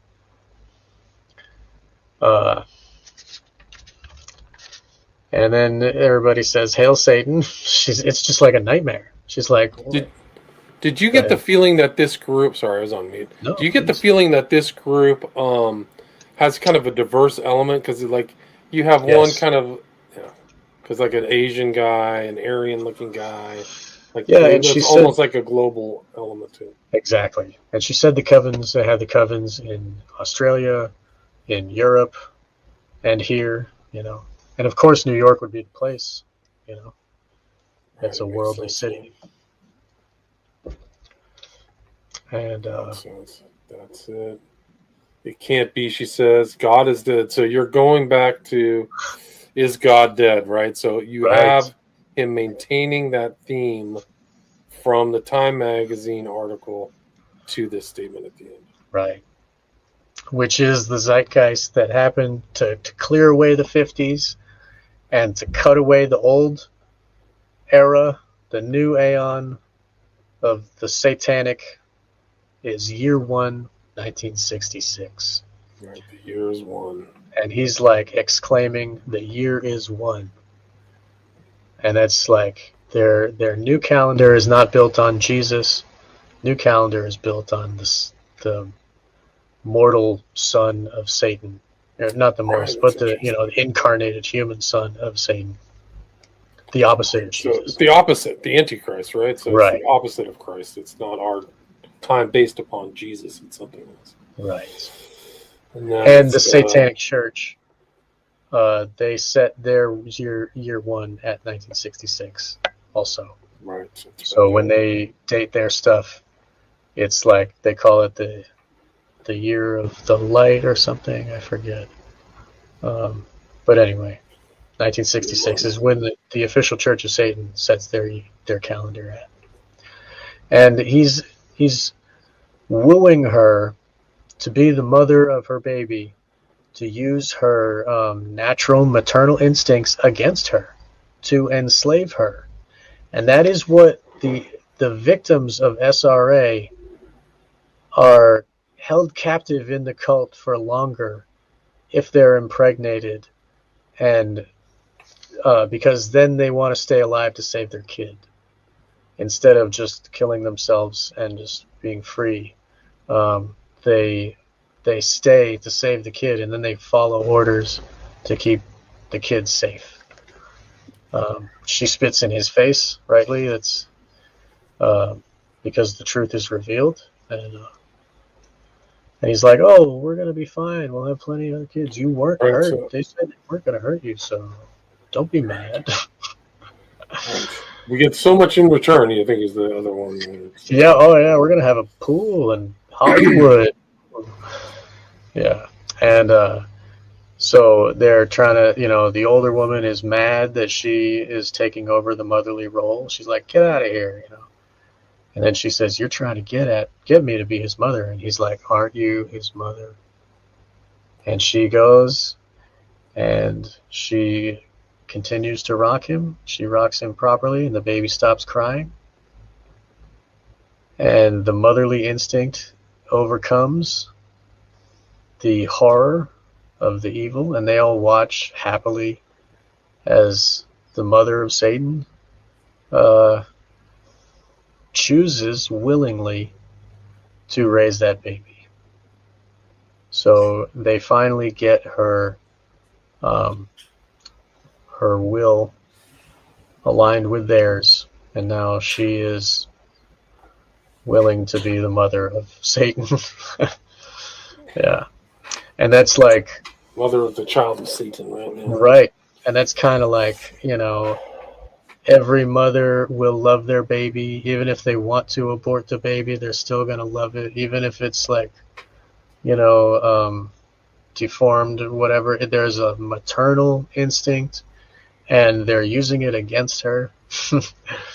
And that's what they do. That's how they work their magic, And so she is... Because she wouldn't want to have done it before, but then once the baby's born, it's like, well, that's my baby. Exactly. Right. She was trying to save her baby and keep it herself, but she lost it. She did not have the strength to defeat them. Yeah, it's excellent work. There's amazing stuff in that movie. There's no question about it. No question at all. We are at the 2-hour mark. Yeah, thanks so much for sharing this movie and all that stuff. Where can people listen to your show? It's Wake the Dead, right? Yes, Wake the Dead. You can find me at all the podcasting places, Spotify, Google, Apple, under Wake the Dead. And I'm on Odyssey, BitChute, Rumble. And you can find me at onegreatworknetwork.com. And I'm under the creator section. And there I post all of my stuff that have recently posted, all the videos and audio. You can find it all there. So thank you for having me. Yeah, onegreatworknetwork.com. One Great Work. Wake the Dead podcast. So I'll put those links in the show notes. So we made it through this whole thing. Ira Levin was very smart. I have to read the book now because I want to see how true to the book. Because I've read. Go ahead. I was just going to say, I've read some other books. Like I know Fight Club, they veered off. Mm-hmm. Clockwork Orange, the endings were different. I've heard interview with Ira Levin saying that they stuck to the book. Wow. Even the colors that he described in the book, they put on the film. Wow. So there were only a couple things that were different, but he was very pleased with how true to the book that it was. And that's not always the same. A lot of these authors, sometimes they just feel like people were really dishonest to them, or they changed things. And I know Yeah. Kubrick changed all the books that he had based on film, The Shining and things like that. Totally, he had a contempt for narrative, as you know, he didn't. He was making a visual thing. You know, Kubrick was great, but I'm glad that we got to speak about that, and this has been very fun for me. Very cool. Me too. The more I look at it, the more I learn. And this is great. You learn, but I think that the subtext is that they're not just giving that's the whole subtext of the whole thing. Guy's in on it from the beginning, in my opinion. Yes, but that it's not just the birth of the Antichrist or the child. That's why you almost don't even ever see the child. Right. It's kind of like the Jaws approach, where it's even in your own mind, it's worse than actually seeing something. Exactly. But it's also allows you to kind of possibly see it at a different level, which is the birth of Year Zero, birth of the satanic, God is dead worldview. Yes, exactly that. The new aeon of Satanism. Yeah. And that's what Crowley said. Like, I think when Crowley said, "When is your birth of the child going to take place?" 1960s. Leary said basically the same thing. Right. I wish Crowley could be here to see the glories he created. Right. Leary said he was continuing the work of Crowley. Yeah. And, Crowley he ran a ragtime band, he would have musical shows and stuff and his whole idea. Yeah, the Rites of Eleusis. He did the ragtime band that went to Russia. Yeah. Right. Cultural creation, very much. Musical performance was part of it, and they, it was an extension of that, like you said, and Crowley was Luciferian, he, in the common parlance of the term Luciferian, like a satanic type Luciferian, and he's opposing the Christian ideals. Like, what he was pushing was fighting, like he wrote in the Book of the Law, that Horus was going to peck out the eyes of Jesus, to fight the current Christian zeitgeist or whatever. And that's really what the 60s did, is it washed all that away. And then with their their hallucinogens, it wiped their minds clean with the psychic driving, and you know what I mean. It's like you and Cameron en masse to everybody. Throw in some Kinsey, where just everything's permitted, nothing is true. Yeah, everybody's gay. That's basically what Kinsey said. Like, everybody's gay. Real statistics are very small amounts of people are actually. If you look at SRA victims, they talk about how when they're in the cult, they're made to dress and act as the opposite sex. Like, if you read Kurt Barker in his book, Blood Drinking, Cannibalism, and High Occult Satanism, he describes how when he was a child, he was made to dress up like a girl. He had a girl's name. In the pornography, he would have to be dressed like a girl. And then in regular life, he was a boy again. It was like Kathy and Kurt. That's what they do to the kids to mess with their heads. So this whole transgenderism thing, it's Satanism. It's Luciferian. Yes, and it's made to break down our selfness, so that we're part of the collective, and then we give up our humanity. Yeah, it's totally evil. Yes, totally evil. Just to talk what gender you are, or where are you on some scales. And people like the president are complaining that, if you get rid of Roe versus Wade, then the transgender kids might be kicked out of public school. I'm like, there is no transgender kids, but that's the language they use. There's little boys and little girls, and and there's child abuse, right? And it's great that they used to arrest people who talked to kids about sex. They should be arrested. Yeah, they should be immediately arrested and charged. Yeah, at least people should keep their kids away from it. Teach their kids stranger danger. That whole thing. It really is important. And for people, stuff in this country that I never thought I'd ever see. in my life. Like, this is astonishing. Just Yeah, brutal propaganda, transgenderism. Do you know, I did a show with Roberta Glass, and she said that all those dudes who say they're transgender, 90% of them have not undergone surgery. Yeah. So there really aren't, they're not actually haven't changed their gender. They're just wearing a dress and lipstick, and they're saying, I'm a woman. You're not a woman. Yeah. But it's I want it's proof. like it's like no Baphomet though. Like it's got boobs, but it's still got the phallus. Right. I think because the phallus is a powerful symbol for them. Some of them chop it off. Yeah, some do. I mean, I think all of that stuff is a huge. They've gotten into people's minds that this is kind of a way to happiness, and it's a virus. It's worse than AIDS. Like those people, women who that you're questioning itself is very Luciferian. That you can change as Luciferian. It's against God's plan. Right. Yeah. Done. Like we're given this flesh as a gift. Yeah. Why chop it up? It's like, and then if you look at the ancient occult, like the Inanna and Ishtar, their high priests, the male priests, would cut it off, everything, like the whole package, and then would dress up as women and dance. They were called Gali, and like Jesus was from Galilee, and he wore long hair like them, or like the common idea of what it was. But I guess he didn't actually have long hair. But anyway, it's very convoluted. Well, yeah, but I don't want to get into that. Let's do a show on Kinsey. Have me on. I'll talk to you. Yeah, that'll be pretty graphic. Right, that'd be wonderful. Thank you. There's a lot more research there. It was Judith Reisman, I think, wrote a book about him and how he actually died. Like people, he would delegitimize anything he wrote outside of. Do you want to tell the listeners how he died? This is funny. You can read it in my book. What's it, Reisman? How do you spell it again? Judith Reisman. It's Reisman. Okay. Judith Reisman. Thank you. It's pretty graphic how he went out. I think it was actually altogether fitting and proper way for him to go.